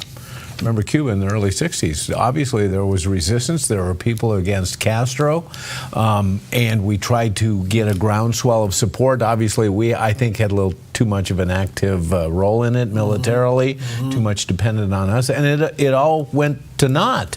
Yeah, they had good example. So how do you do it? How do you let the people express themselves and rise up themselves, and not get too involved in it yourself? I don't know. Militarily, he's been pretty much neutered. He has missiles. But he also has intimidation, and it works very, very well. When they start killing their own in the streets. Absolutely. And Iran television covers it. You intimidate people into their homes. Right. So is there much of a revolution left to where they overcome that? Who knows? But I would say that, all that's still got time to work itself out. Yes, it does. All right. Again, be very careful out there, very dry. Here's a great scripture for you today. It's an interesting one, so take it with you. John 16, verse 33. Jesus said, I have said these things to you, that in me, Jesus, you may have peace. In the world, you will have tribulation. But take heart. I've overcome the world. So spend some time with him today, and here's my question for you. Can you be alone with the Lord and not say anything? And see if you can clear your mind in solitude where you can see and hear him. Yeah. Don't say a word. Yeah. Just let it come this way. All right. Give it a try. See what happens. We'll be right back.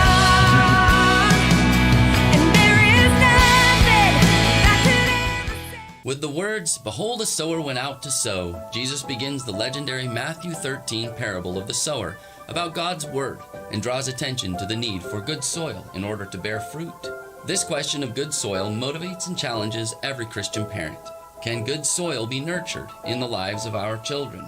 A similar question was asked by the ancient Greeks concerning virtue. Drawing upon classical traditions like the trivium and the liberal arts, classical Christian schools are coming alongside Christian parents to do just that, nurture good soil and virtue. Now in our 8th year serving Jackson County, Knox Academy, the Rogue Valley's own K-12 classical Christian school, is relocating to downtown Medford in order to better assist parents as they educate their children. We are currently enrolling students for the 25-26 school year. Visit us at knoxmedford.com for more information. Invest in a future with a strong connection to the past for good soil, deep roots, and fruit at knoxmedford.com. Answers with Bayless Conley. Answers to strengthen your faith, to know God better. He suffered for us in our place. Watch Answers with Bayless Conley Tuesday, Saturday, and Sunday on the Dove TV.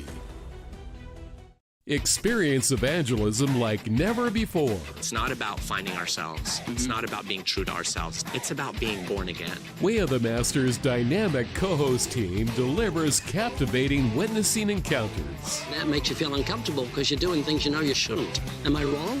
No, you're not wrong. Bold street witnessing that will leave you inspired and equipped to share your faith. Watch Way of the Master Thursdays at 8:30 p.m. and Fridays at 5 on the Dove TV.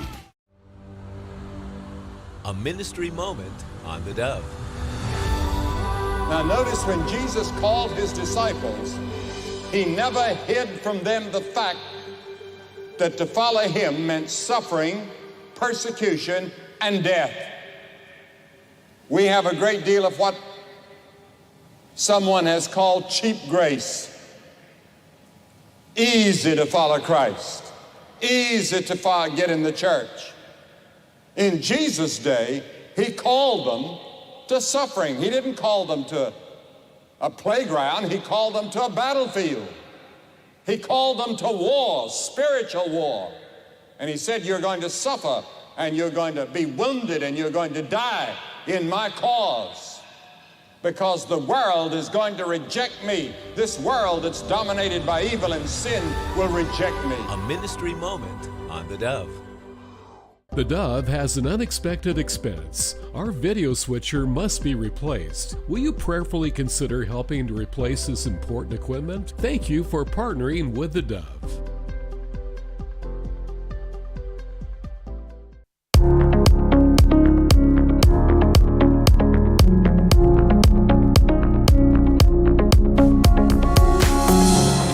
Welcome to Focus today. I'm your host, Perry Atkinson. I just wanted to take a couple moments today to again say thank you so much for your continued support of this unique media ministry and all the things that we're involved in. And it doesn't happen without your support, and I want to say thank you. We don't take any of this for granted or take it lightly.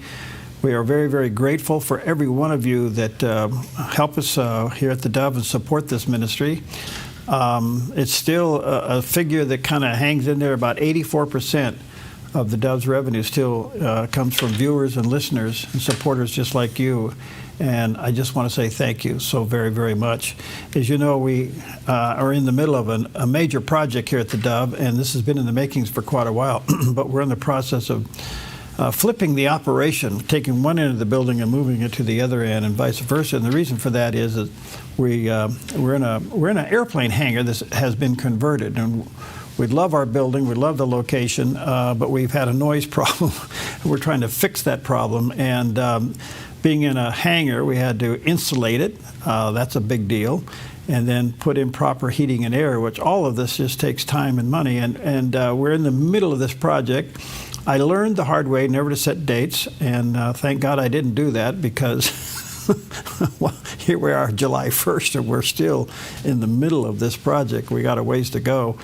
But something happened in the middle of all of this that we weren't counting on, and quite frankly, we didn't budget for, and that was that our main switcher to the television operation, we were notified that the company that we bought it from was no longer going to service this one. It's 11 years old, and so it's kind of one of the beginning units. Now, for those watching on theDove TV or listening on the radio, we're showing you a picture of the actual board. This is a live shot, so they're in there right now. This is the main piece of equipment that runs the entire Dove television network. And so we found out in April that the company that we bought this from, and believe me, we've been trying to figure out what to do since April, they're not going to service this unit anymore.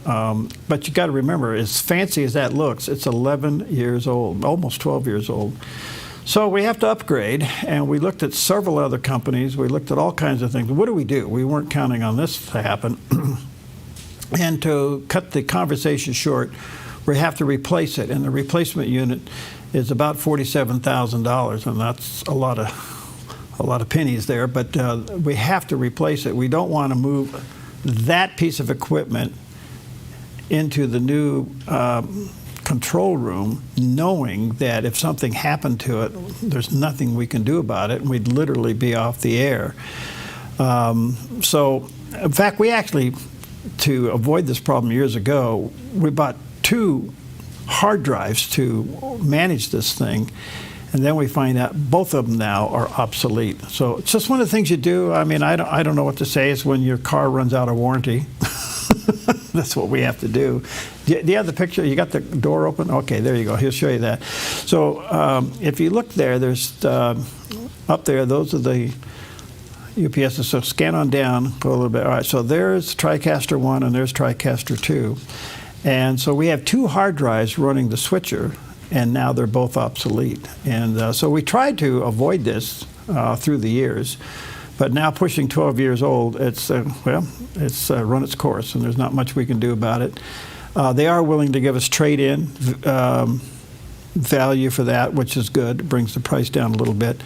But we have to replace it, and we'd like to get one on order. So we're asking you, now look, hopefully you really understand my thinking and heart about this.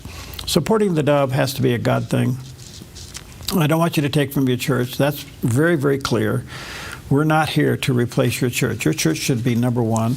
And if you are personally involved in a ministry, and there's plenty of them out there, maybe you are involved in what we call a parachurch ministry, your obligation and your support should go to them first. But if you feel led of the Lord to help us with this, we'd like to get this ordered as quickly as we can. Because we are in this process of creating this new studio and doing all the things that we're doing and flipping the operation. We got people sitting on top of each other right now while we're in the middle of this construction project. And we'd like to put an upgraded unit. The one that we have decided on after looking at several companies, going through all of our research and development on that, we came back to the company with the upgraded model, and from what we understand and all the research we've done, it's tricky. We have to find a unit that can record and broadcast at the same time. And if you're not techie, that's no big deal, but if you're techie, you'll understand that. It's not an easy thing to find, the one that can do it, plus all the other things that we do, running all the cameras, doing live things outside the building. All of that has to run through the brain of those things. So finding a piece of equipment that can handle all that has been tricky. So we found it. We want to order it. It's about $47,000, and so we're asking you to prayerfully consider helping us with it. You can call anytime at 541-776-5368. And if it's busy or you don't get an answer, just call back, wait a little bit, or safely and securely online at theDove.us. Now, we did send out a flyer on that, and if you got that and you got an envelope, you can help us there. So there's a picture of our webpage, so you can go online at theDove.us and you can support us there. So all of this is taking place on our way back out there now. Is he out there in the room? Are you out there? Is he in the room out there? Oh, there he is. Okay. There's a picture of the new control room. As you can see, it's framed and insulated. The window's in, and he's going to walk inside there in just a moment. So if you're listening on the radio, we're watching video of the new room. And this will rapidly now start to get finished. In fact, even today, they're coming in to do the sheetrock and do things like that. The window's been installed. We got to put glass in there.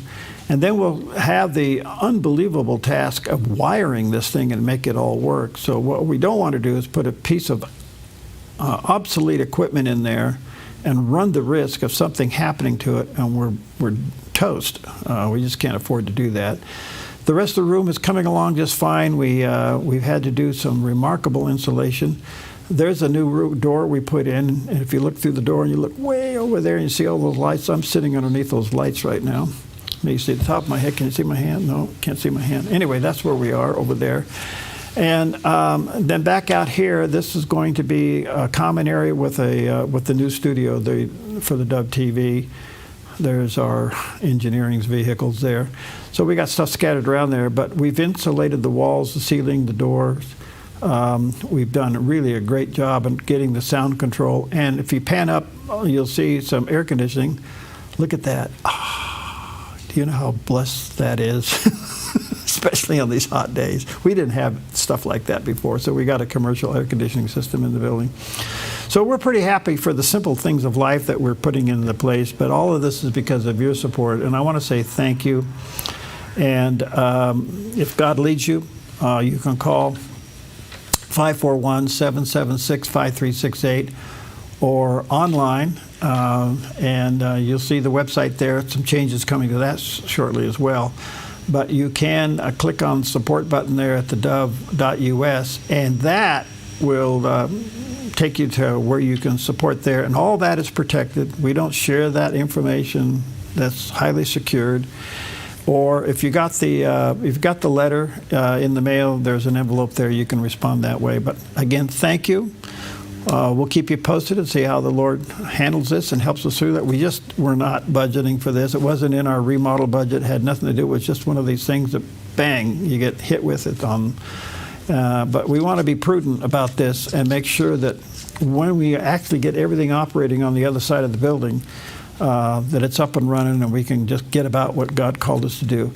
And I want you to understand my attitude about this. Remodels, switchers, computers, cameras, monitors, all of that is just equipment to do what God called us to do. We're not the biggest network out there by any means, but we are doing what we feel like God called us to do, to be on all media platforms with the gospel. And when you partner with us, you're helping us do that. And I just want to say thank you. So thanks very much. Call anytime or go online at theDove.us and only do what the Lord's telling you to do. We'll be right back.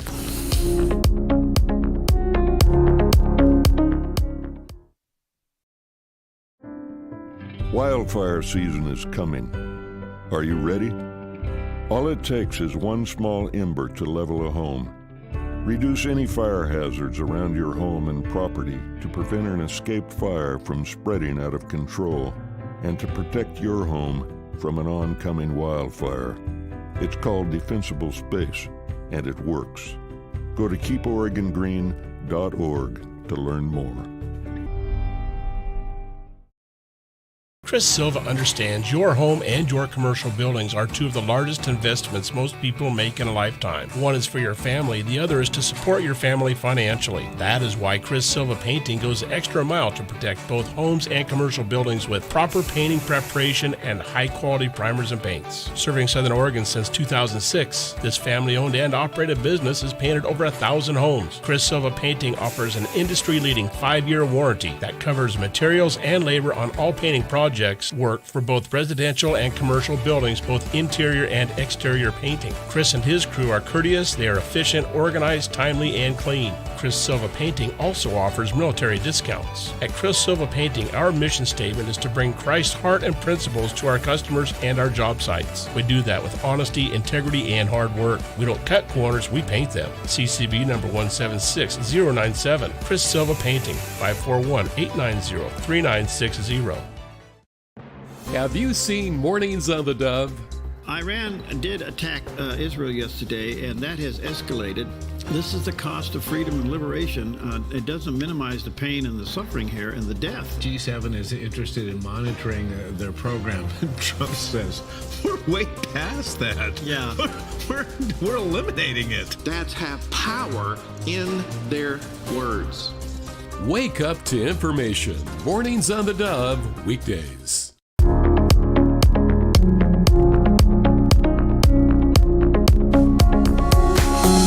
Okay, welcome back. And we have always been concerned about other influences into our country, especially from China, better known as the CCP, the Communist China there. We party, and we are delighted to have with us a guest I've never had before and look forward to talking to him. Ben Maloney's with us. He is the director of the digital outreach of Falun Dafa Information Center. He's the digital marketing and software veteran with over a decade of experience in those industries. He brings his expertise to help online advocacy efforts and co-hosts what they call the Falun Dafa Information Center's podcast and the Falun Gong Bulletin. You can go to Falun, F-A-L-U-N, info.net is the website there as well. And a lot of this has to do with the CCP influencing, well, media and religion in America. Ben, good to see you. How are you? Hi, Perry. Thank you so much for having me. Excited to be here. Yeah, tell us about the Information Center. What is it you folks do?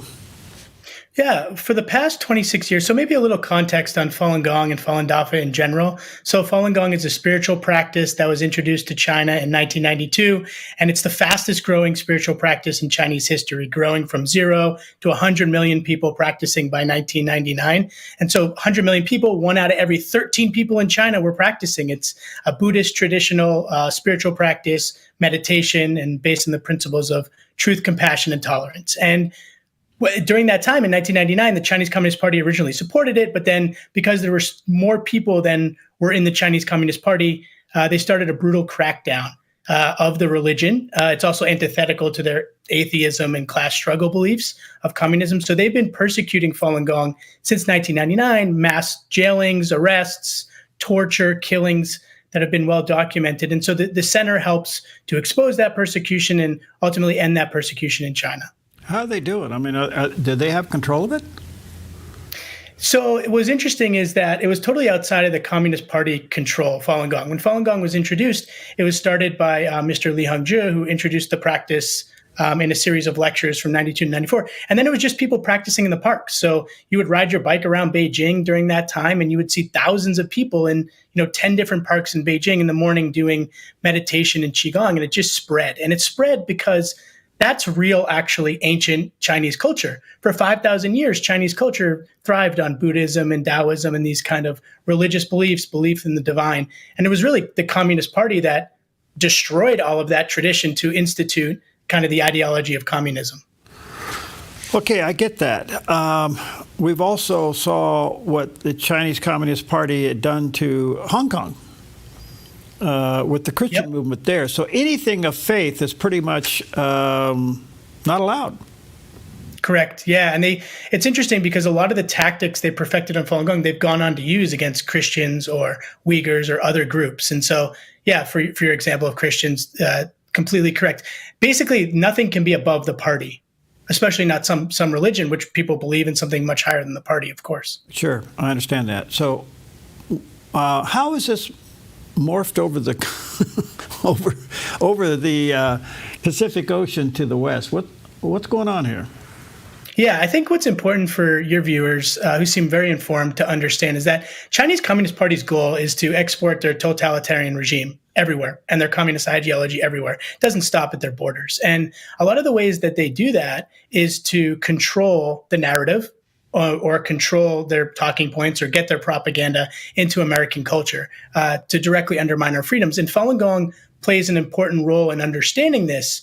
So for instance, let me give you an example. So in 2022, there was a secret meeting, and there's leaked documents that we've published on this from Xi Jinping. And they have a three-pronged strategy for influencing the West, especially as it relates to Falun Gong. The first pillar is to cultivate experts. So experts could be scholars, they could be academics, they could be student groups to speak on their behalf. The second pillar is to use lawfare. So they use things like our own government agencies to try to investigate dissident groups. They file frivolous lawsuits through front organizations to drain resources.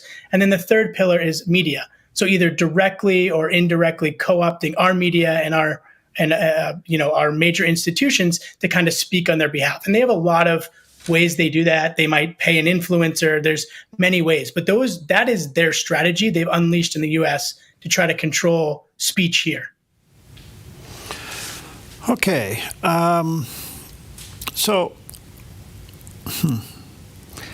Is there influence on the faith side of things in America? Is there influence to neutralize all faith? So I think what they're trying to do, specifically as it gets to Falun Gong, because that's like an area where I have a lot of expertise, what they really want to do is try to discredit. So one of the reasons they're afraid of religion in general, or they're afraid of Falun Gong is, number one, because it's kind of shows this kind of traditional Chinese culture that could be revived and wouldn't need the Communist Party, but also because of all their persecution of religious groups, Falun Gong being a main example of that in China. And so Falun Gong acts as this kind of canary in the coal mine in the United States to raise awareness around these crimes against humanity. For instance, the Falun Gong Protection Act, which passed unanimously in the House recently in May, goes to kind of sanction Chinese officials and not allow Chinese officials to have assets here if they're involved in the persecution, things like that. So the Chinese Communist Party wants to try to discredit faith organizations, Falun Gong being a main purpose of that in the U.S. That's their first tactic, so that, people don't believe anything that they say, or they don't believe, in those things. So that's one of the ways that they're kind of exporting the totalitarianism. To your point that I guess meditation in the Eastern religion has been a core forever. And the question I would have is there a pushback from the citizens on having their own core belief system being extinguished? Yeah, so this is like a really interesting point. So as I said, in 99, there was 1 out of every 13 people practicing Falun Gong. So you can imagine 1 out of every 13 means everyone. I mean, because everyone has family members, so is all of society. So when the persecution there first started, people didn't buy into it. They were like, wait a second, this is a good thing. I know people that practice. This guy, Ben, my neighbor, and he was like this, and now he's like this. And this is our core Chinese belief. But one of the things I think that has to be understood by Americans is the length to which the Chinese people have been put into fear by the Communist Party. You have to imagine 1949, they take power. You have Mao Zedong in the 60s and 70s, killing upwards of 80 million people. So the Chinese Communist Party has put a lot of fear into the Chinese people. And when they go to turn to a religious group and crush them, while people may stand up for a while, it's hard for people to feel like they have this kind of ability to stand up. And that's also another reason the Chinese Communist Party seeks to silence the dissidents in the United States, because that shows that these groups have power outside of China, right? That's a big lie they have is, hey, nobody's practicing or nobody has religion outside. It's like, of course they do. In the meantime, I want to come back to how are you tracking their influence in media? Yeah, so we have this is really insidious and tough to do. But for instance, one of the things is that we'll have like public reports. So for instance, Tim Pool, who's like a big YouTuber, came out and said, hey, the Chinese Communist Party tried to pay me to have anti-Falun Gong propaganda on my show. So there's incidents like that we can track. And there's also incidents that we can track that, kind of don't pass the sniff test. New York Times has done a series of articles recently that are all hit pieces. And so when we see things like that, you start to go into it and you say, hey, what is the actual relationship here? And so we'll do investigative reports. We'll do our own kind of reporting, and then we'll expose that through different reports on our website so people can get a bit more informed about what's happening and some of that influence. It's as old as time, but are these nationals that are coming in, these Chinese nationalists that are coming in, they're buying influence. I mean, money seems to be the one issue or the one tool that they can use to buy influence. Is that happening at a larger scale than perhaps we realize? I think that's definitely true. And that's the thing. The Chinese Communist Party has a lot of different levers they can pull. They can pull backroom levers with different, at the corporation level, or they can directly pay to influence. But they also, they operate basically through what they call United Front groups, which are basically, it's actually like a division of the Chinese Communist Party under their kind of intelligence apparatus that operates groups in the United States. And those groups look like, normal groups. They look like a bunch of different professors that organically created a group, but that's not actually what it is. What it is a group of professors that were given free trips to China and then cultivated into basically being assets. And so whether it's through direct money influence, whether it's through paying kind of experts and scholars to speak on their behalf, this is kind of some of the ways that they influence in the United States. What's your take on TikTok? So that's an interesting one, and definitely being a digital expert. I mean, here's the thing that people have to understand. The national security law in China, which is the main thing to understand, basically says, in not so many words, anything that's owned by a Chinese company, the CCP basically has access to. They have access to the data. They have access to everything. And in the Chinese Communist Party, you have to understand, it's not like the US where you have your studio there. There's no government official sitting behind the camera, also part of your studio. But if you were in the Chinese Communist Party, they're in every work group. It's totally infiltrated. So this idea that there's a separation between state and industry is not correct. So if you have an entity that's owned by a Chinese company, those things have influence. And we've done tests on TikTok and other mediums like DeepSeek, their new AI tool, and try to go talk about Falun Gong, try to do those things. And you'll see that those things get censored very quickly. Wow. So let me come back to China itself. I understand what you're trying to inform us here. I think we're all aware of it. I don't think we're aware of the depth of it, but I think we're aware of the influence here. But in the meantime, how fragile is their economy in China?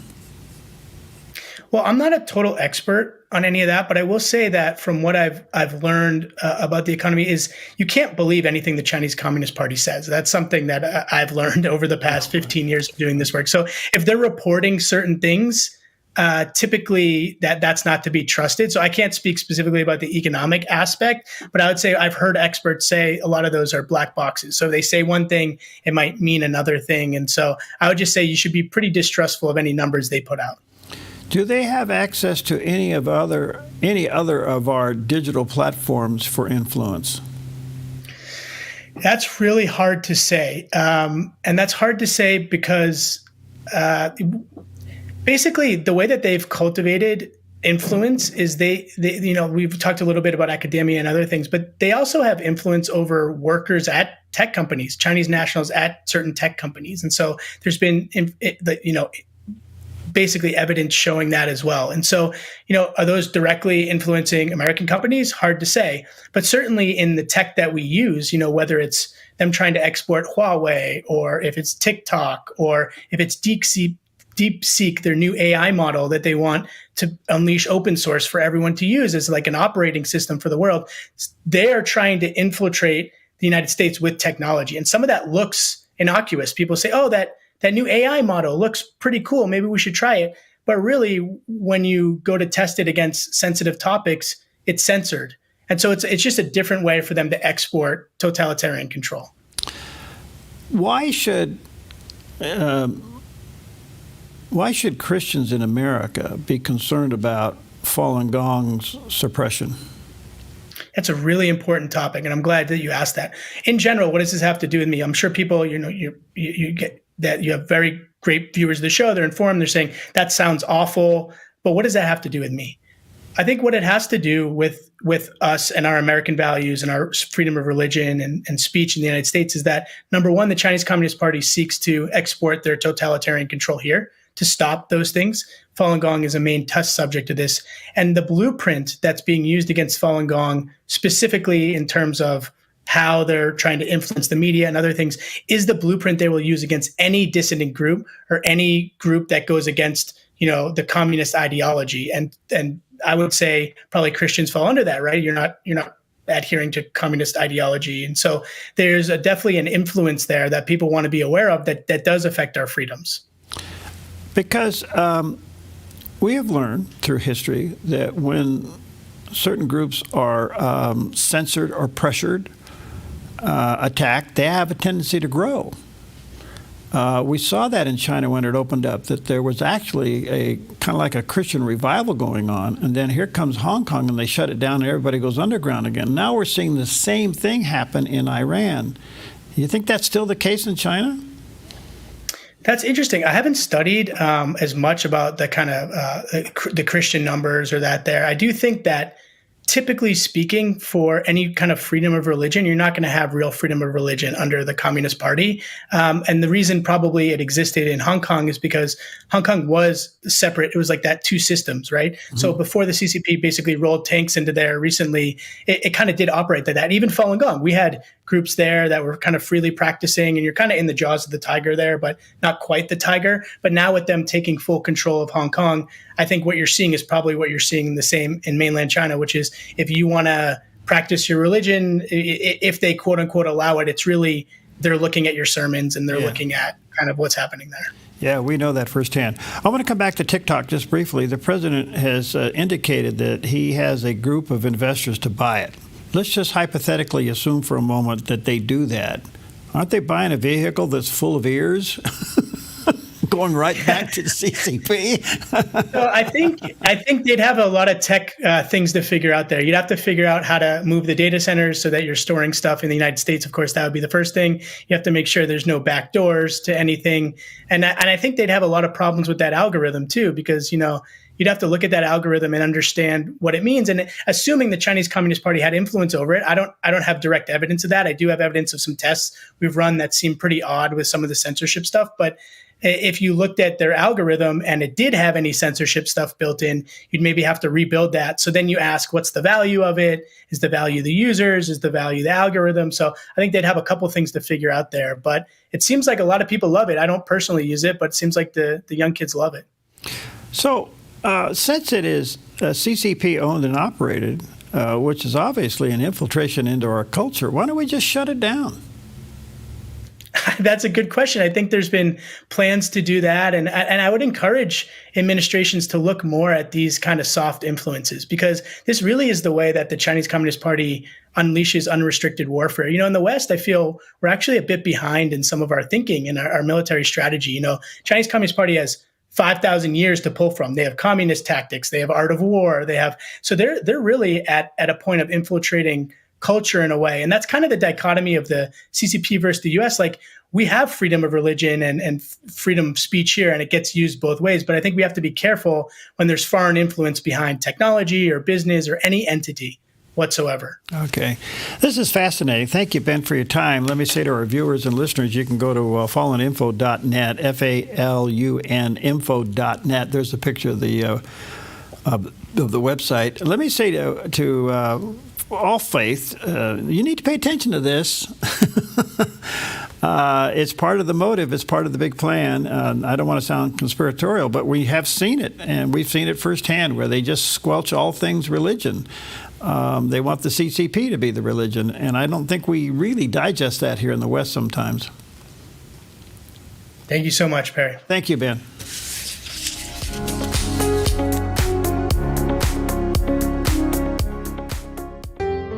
Come fall in love with Northridge Senior Living, where contemporary sunlit interiors meet old world elegance. Walk through our lovely hallways and enjoy the fun staff-led activities. Forge lasting friendships with other residents and our exceptional caregivers. Dine in style. Gather near the fireplace under breathtaking chandeliers. Our reasonably priced apartments are spacious with private balconies. Northridge is Christian-owned and operated, pet-friendly, and only 2 blocks from Asante Rogue Regional Medical Center. On-site 24/7 in-home care is available. We also offer senior adult daycare where your loved one can spend the day with us and the evenings with you. Northridge Senior Living, your home. Will you prayerfully consider helping the Dove with, quite frankly, an unexpected expense? We have to replace our main switcher here at the Dove TV. Now, we weren't expecting that or budgeted for it, but the manufacturer now no longer supports this unit. To replace it's about $47,500. So we're asking you to prayerfully consider supporting us and only do what the Lord is leading you to do. Feel free to give us a call or go online. And please know that together, we really are changing lives for good. 30 seconds or less, the length of a typical soundbite. You can't really learn much. It takes time to ask questions and understand. Focus Today does just that. We give you an hour so you can understand better. Focus Today on the Dove TV. God's eternal power and divine nature are seen in creation. But in a world blinded by darkness, the life outdoors is here to pull back the veil. The mountains don't lie. Truth leads to Jesus. Wake the wild within.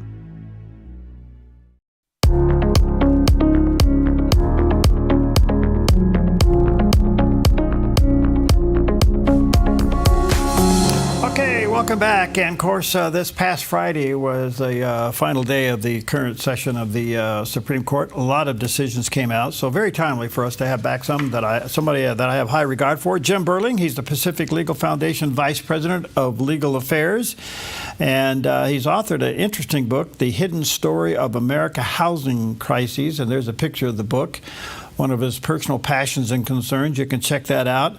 It does have nowheretolive.org is the book's website. And then, of course, Jim's professional website is pacificlegal.org. And that organization is there as frontline warriors for you and for me. So, Jim, good to see you, buddy. How are you? It's great to be with you, and it's I'm doing well. Thank you. Thank you. All right. Well, pretty interesting term.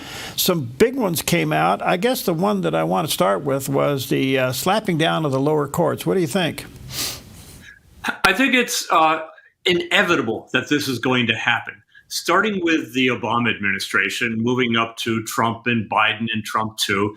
The power of the president has been increasingly constrained by these nationwide injunctions. Of course, the presidents have been more and more robust in what they've trying to do with executive orders and that kind of thing. But we have seen basically a snowballing effect of the ability of disaffected people, whether it's the conservatives disaffected by the liberal administrations or the liberals disaffected by conservative administrations, running to a favorite court, whether that's Texas if you're suing the Democratic president, or San Francisco if you're suing a Republican president, and getting a nationwide injunction. And in the birthright citizenship case, the Supreme Court just slapped that idea down, saying, look, you're only going to have nationwide injunctions in very limited circumstances, because the people bringing these suits really have no nationwide interest, is what the court was saying. It's a very local interest. It was pregnant women who were concerned about whether or not their children would be citizens under the birthright citizenship executive order.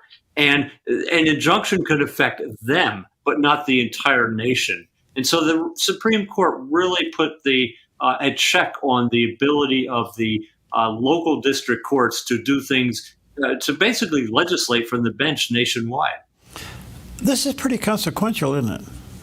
This is hugely consequential. Look, I admit it, as an attorney, we've often been involved in trying to get an injunction because that's a tool that was in our toolbox. But we have to scratch our heads sometimes in figuring, is this the right tool to use? And I think the Supreme Court got it basically right, saying, look, there are ways of going to court to affect nationwide rules, but this isn't one of them. It has to be more deliberate, more careful. and of a more of a process to go on rather than this instant nationwide injunctions that we were having before. So yeah, it's hugely consequential because now presidents are going to feel a little, feel that their power to do things is a little less constrained, although what they do still has to be constitutional. There are still constitutional checks and balances in what the president does.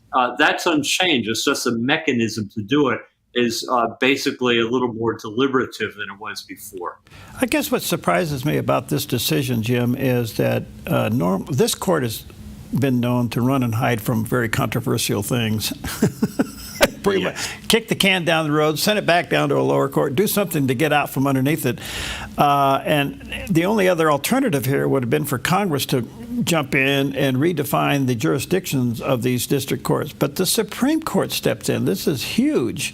And I guess the next question is, what happens if a lower court judge violates this, and where is the line? Well, if a lower court issues a nationwide injunction, it'll probably be immediately sent up to a court of appeal. And the Court of Appeals is going to look at the Supreme Court's decision and say, no, you can't do this. Now, there is a place for nationwide injunctions. There was some concern whether states have people coming into a state, whether they're citizens or not, even if they're born here, it'd be a much more complicated process. And they may have the ability, in fact, they're going back to court to try to get some relief here. And there's an ability to bring class action lawsuits that'll probably be revived in some extent. And there's going to be back and forth there. But the bottom line is, I think that Justice Roberts and the Supreme Court realized that the lower courts were just getting out of hand and basically accumulating too much power to themselves. So if the lower court tries that, there's going to be an appeal. Well, the ruling was 6-3, and what was so interesting to me is in some of the written responses, the justices had a tendency to criticize each other. What does that tell you? Well, I mean, that's really nothing new, especially at the end of a term when they're working really, really hard to crank out the last few dozen opinions and tempers are short. They're not getting enough sleep. And they're saying things that maybe if they were not so sleep deprived, they may be a little more about how they say it. But yeah, I mean, you read the dissents, and it's from the liberal dissents, it's the end of the world as we know it, that our liberties are going to be all destroyed, and et cetera, et cetera. And I think you see this basically at the end of the term. Both conservatives and liberals could be a little personal about things sometimes. Not decided was the birthright citizenship, but by overturning the injunctions, has that opened the door for that? Well, I think that's going to have to go back to the Supreme Court with the question of birthright citizenship. The court was very careful not to get at the merits of the birthright citizenship case issue. It was simply whether or not a lower court could issue this kind of nationwide injunction. We are going to see much more litigation on birthright citizenship. And it's really hard to tell because just because the courts were concerned about nationwide injunctions does not mean that they agreed with the president on the nature of birthright citizenship. You know, since Roe versus Wade and pushing everything back to the states, that seems to be a theme these days, and that was the case with the court's ruling on the Tennessee ban on puberty blockers for minors. That pushes it back to the states. I guess the question is, does this, again, go to the states and puts more pressure on the states to do decisions as it relates to medical and maybe cultural decisions? No, absolutely. I think that's the whole point. The Supreme Court was trying to get the United States federal court out of the issue. I mean, whether or not they agreed with the ban on puberty blockers and that kind of thing, they really didn't think it was a decision that should be on them, 9 members of the Supreme Court. I mean, the court made it quite clear that, as we know, this is a very unresolved science. We have Finland and England and Europe that are looking at puberty blockers in one way, saying that they don't seem to be very effective in helping the patient's health. And some states are saying, oh, they're very effective. We have to immediately rush in with puberty blockers and even surgery on children. And other states saying, wait, we're going way too far on that. And because this is an unresolved scientific issue, the court didn't think it was appropriate for the court to step in and resolve this any more than it was appropriate for the court to step in and resolve the abortion issue with Roe versus Wade many years ago. So I think the court is saying, look, when we have issues that are uncertain, it's really a policy judgment. And who decides policy concerns? The states do. Whether it's a liberal state or a conservative state, they're the ones in the front line to decide these contentious policy issues, not 9 members of the Supreme Court. Yeah. Again, these decisions that came out were just remarkable. I mean, you just wonder, is there a cultural shift at the big court? The other one was that the parents in Maryland can opt their children out from LGBTQ plus curriculum. I mean, this is huge.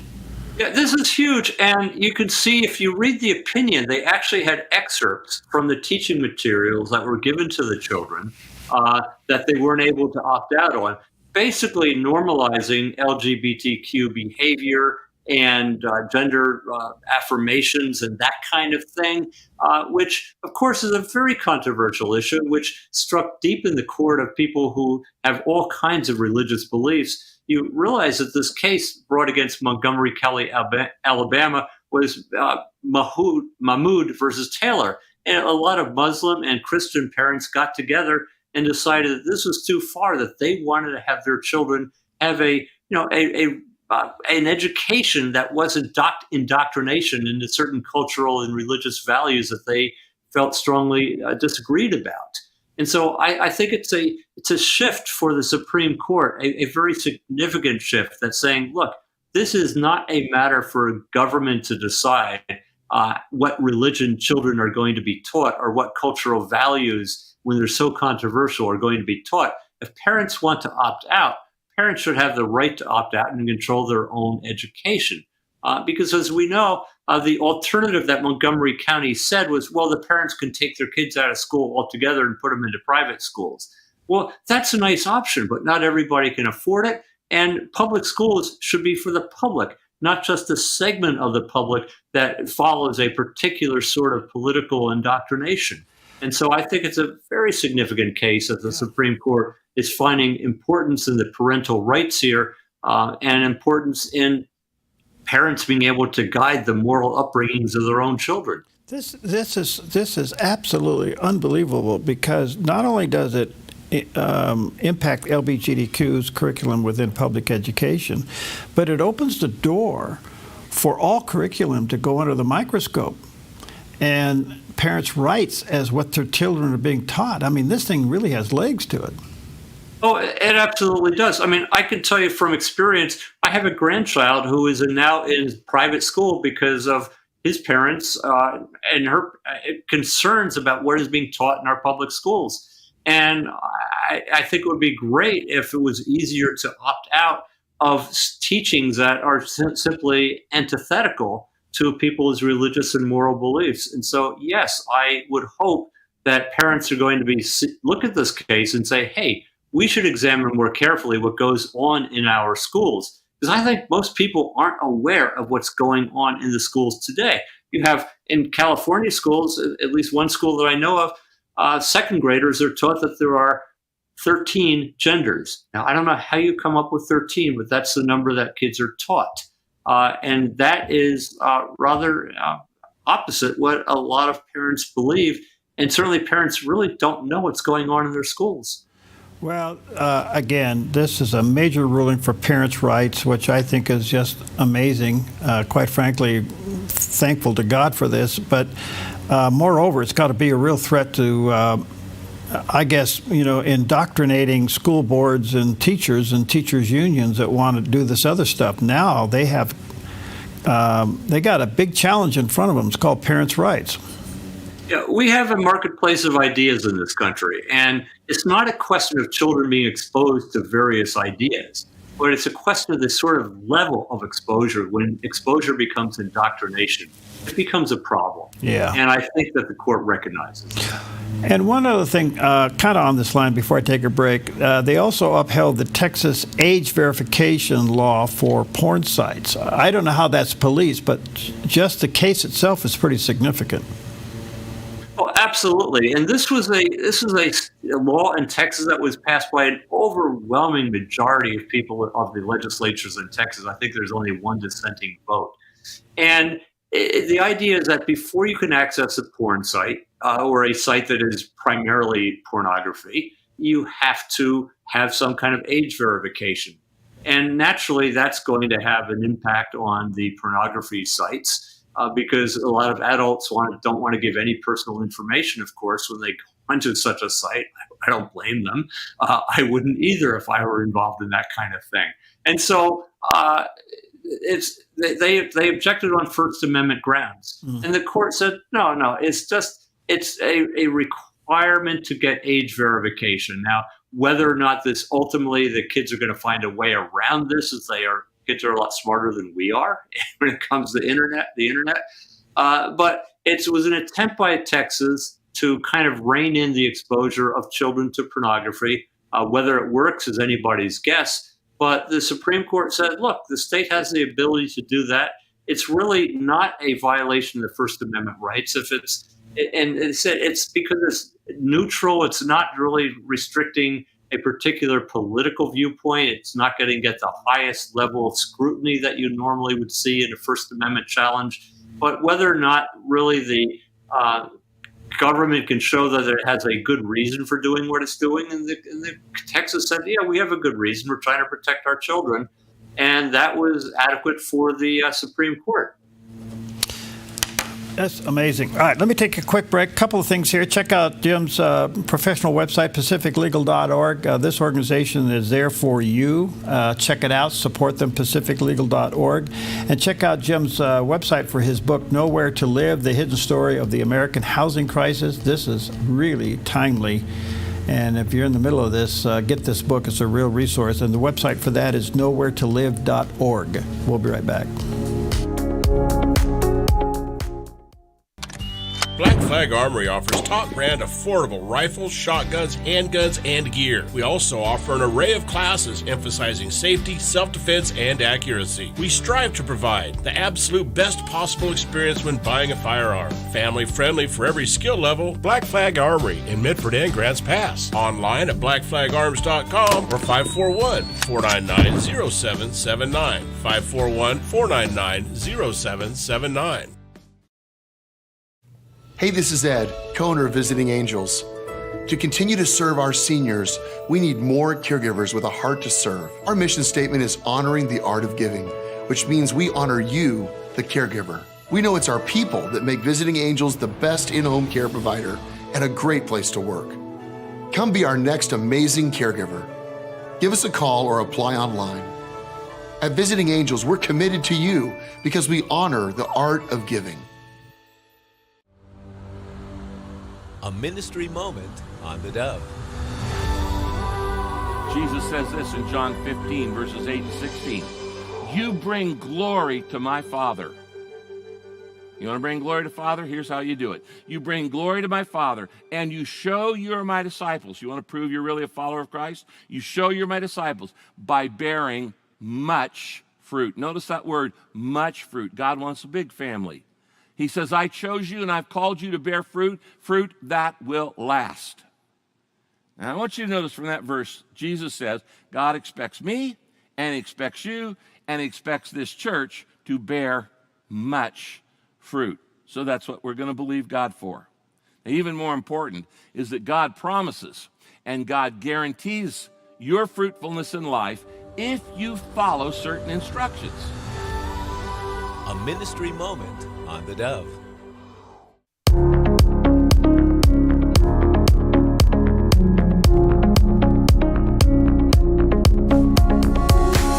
Okay, welcome back, and always an honor to have with us Jim Burling. It's very timely to have him. He is Pacific Legal Foundation's Vice President of Legal Affairs. He's also the author of a fascinating book. This is one of his passions, Nowhere to Live, The Hidden Story of the American Housing Crisis. Very informative, very enlightening. And it has its website, nowheretolive.org. And there's a picture of that landing page. And Jim's professional landing page for Pacific Legal is pacificlegal.org. And there's a picture of that landing page. They're there for you. Jim, a couple of things here. Does any of these, I mean, these rulings coming out at the last minute seem to be a real victory for conservative values and principles, and obviously very constitutional. Does any of this impact Planned Parenthood? Well, there was a case involving Planned Parenthood, whether or not a state could restrict the payment of money to Planned Parenthood for Medicaid money. And some people who wanted to have Planned Parenthood as their health provider objected, saying, we want to have Planned Parenthood as our health provider, and we want the government to pay for it through Medicaid. And the court said the restriction in South Carolina that prohibited Medicaid money going to Planned Parenthood was valid, that the women could find any provider except Planned Parenthood for their medical needs, and there's no apparent shortage of that for Medicaid payment. A lot of providers are out there. And the statute, the Medicaid law, says any qualified provider, and the court said simply that Planned Parenthood is not a qualified provider. There was a strong dissent from Justice Jackson. She was saying this is stymieing one of the country's great civil rights. Continues with this, talking about the right to abortion, or what she considers a right to abortion, and it's going to go from there. But the heyday of Planned Parenthood, as far as having the political influence in the courts, does seem to have been pretty much dead and gone. There was the idea that a state could restrict Planned Parenthood from getting Medicaid money, I think, would have been unthinkable a dozen years ago. But now it's routine, and I think other states are going to follow in South Carolina now that they see the Supreme Court says it's okay. If Planned Parenthood wants to provide medical services, that's one thing. But as long as money they get is used for abortion, then I think the court said it's okay for states to say they don't get money, because as we know, that when you get a pot of money, the money all gets mixed up together. And just because Planned Parenthood would say that, well, we're not using Medicaid money itself for abortions, we know how budgets really work. So does a court. Yeah, this is pretty amazing, because as you know, the big beautiful bill is being debated as we speak. And in there is a defunding of Planned Parenthood for a year. So we'll see how this works out. But I want to come back to something you said there, and that is Planned Parenthood didn't meet the qualifications as a medical provider. I mean, that's pretty telling, don't you think? Yeah, that really is telling. And South Carolina said that somebody who provides abortions does not meet our criteria as a medical provider, as a qualified provider is the exact words they used. And so the states can establish what a qualified medical provider is or is not. And here the state said somebody who provides abortion is not a qualified medical provider. Now, I don't really think the legislators or the court were thinking back to the Hippocratic Oath of do no harm, but certainly that comes to the front of my mind, that perhaps a state can define what doing no harm is. Again, we're going to have liberal states that say that you can have qualified providers giving abortions and puberty blockers and that kind of thing, and other states saying, no, you can't. And the Supreme Court has basically said that is a state decision, which way you want to go on either abortions or puberty blockers or all kinds of medical treatments. It's largely left to the policy judgment of the states, and the effort on people on both sides of the ideological and moral spectrum is to try to get their viewpoints heard and understood and persuaded. Okay. Do you sense anything else coming out that we haven't heard yet that could be of significance? Well, we have a case that's going to be decided next year. That's fairly interesting. National Republican Senatorial Committee versus Federal Election Commission. The court just agreed to take this case. And this deals with the ability of political parties to get funding and spend funding on candidates during elections. There was about a dozen years ago a rather severe restriction that was put on that was upheld. And a lot of people thinking that it's probably time for the court to relook at that. And indeed, they are going to relook at that, which could change the power of political parties once again and what kind of fundraising and spending they can do. as we know that monies and elections are synonymous these days, and this is going to be another way of looking at it. Back to the lifting, or I should say, actually, the smacking down of the district courts and these injunctions. The 40-some-odd injunctions that have been filed against the president in the last 6 months, do they just go away with this decision? No, they're going to have to go away on an individual basis. So every one of these, there are appeals pending. And in every one of these cases, I'm pretty sure that the Justice Department attorneys are going to be saying, hey, wait a minute, look at the decision here. And you have to now basically stay the injunction until we go forward to decide the case on the merits. So this was a decision dealing with this particular case, dealing with birthright citizenship. It was not a case that dealt with any of the other, 40-some injunctions that are pending and the others that are in the works. Those will all have to be changed individually. But I think the Department of Justice will be doing that rather swiftly. What's interesting about this decision is that this issue came to the court primarily after the arguments of all the things they heard in this term. So this was kind of picked up on an emergency basis, and to come out with a 6-3 ruling is pretty significant. Oh, it is significant because there is a growing hue and cry about the number of these injunctions, nationwide injunctions issued by the lower courts. I mean, it had been growing rumblings. People were concerned about it during the first Trump administration, during this Biden administration, and now it's just snowballed, as I said, to just a huge concern under the Trump 2 administration. I mean, Trump has been much more robust in his executive authority and his executive orders, and that has led to far many more of these injunctions. And I think that the court said, hey, wait a minute, this is just getting way out of hand. We need to dial this back a little bit, and they dialed it back quite a bit. One quick question. I've got about 40 seconds here. Do you think Congress will finish the job by coming in and redefining the district limitations? Will Congress do its job? That's a $64 million question. Of course they should, but can Congress do anything right now? We'll see. Like, if they get the big, beautiful bill passed, we'll see what happens. Okay, Grandpa, you still got some humor left. That's good. All right. Thanks, Jim, for your time. Let me say to our viewers and listeners, check out his website, pacificlegal.org. Jim and his crew there, they're there for you. They're doing your work for you. Support them. And check out Jim's book, Nowhere to Live. It's got the hidden story of the American housing crises. And again, that website is nowheretolive.org. Thank you, Jim. Thanks, buddy. My pleasure. Great being with you again.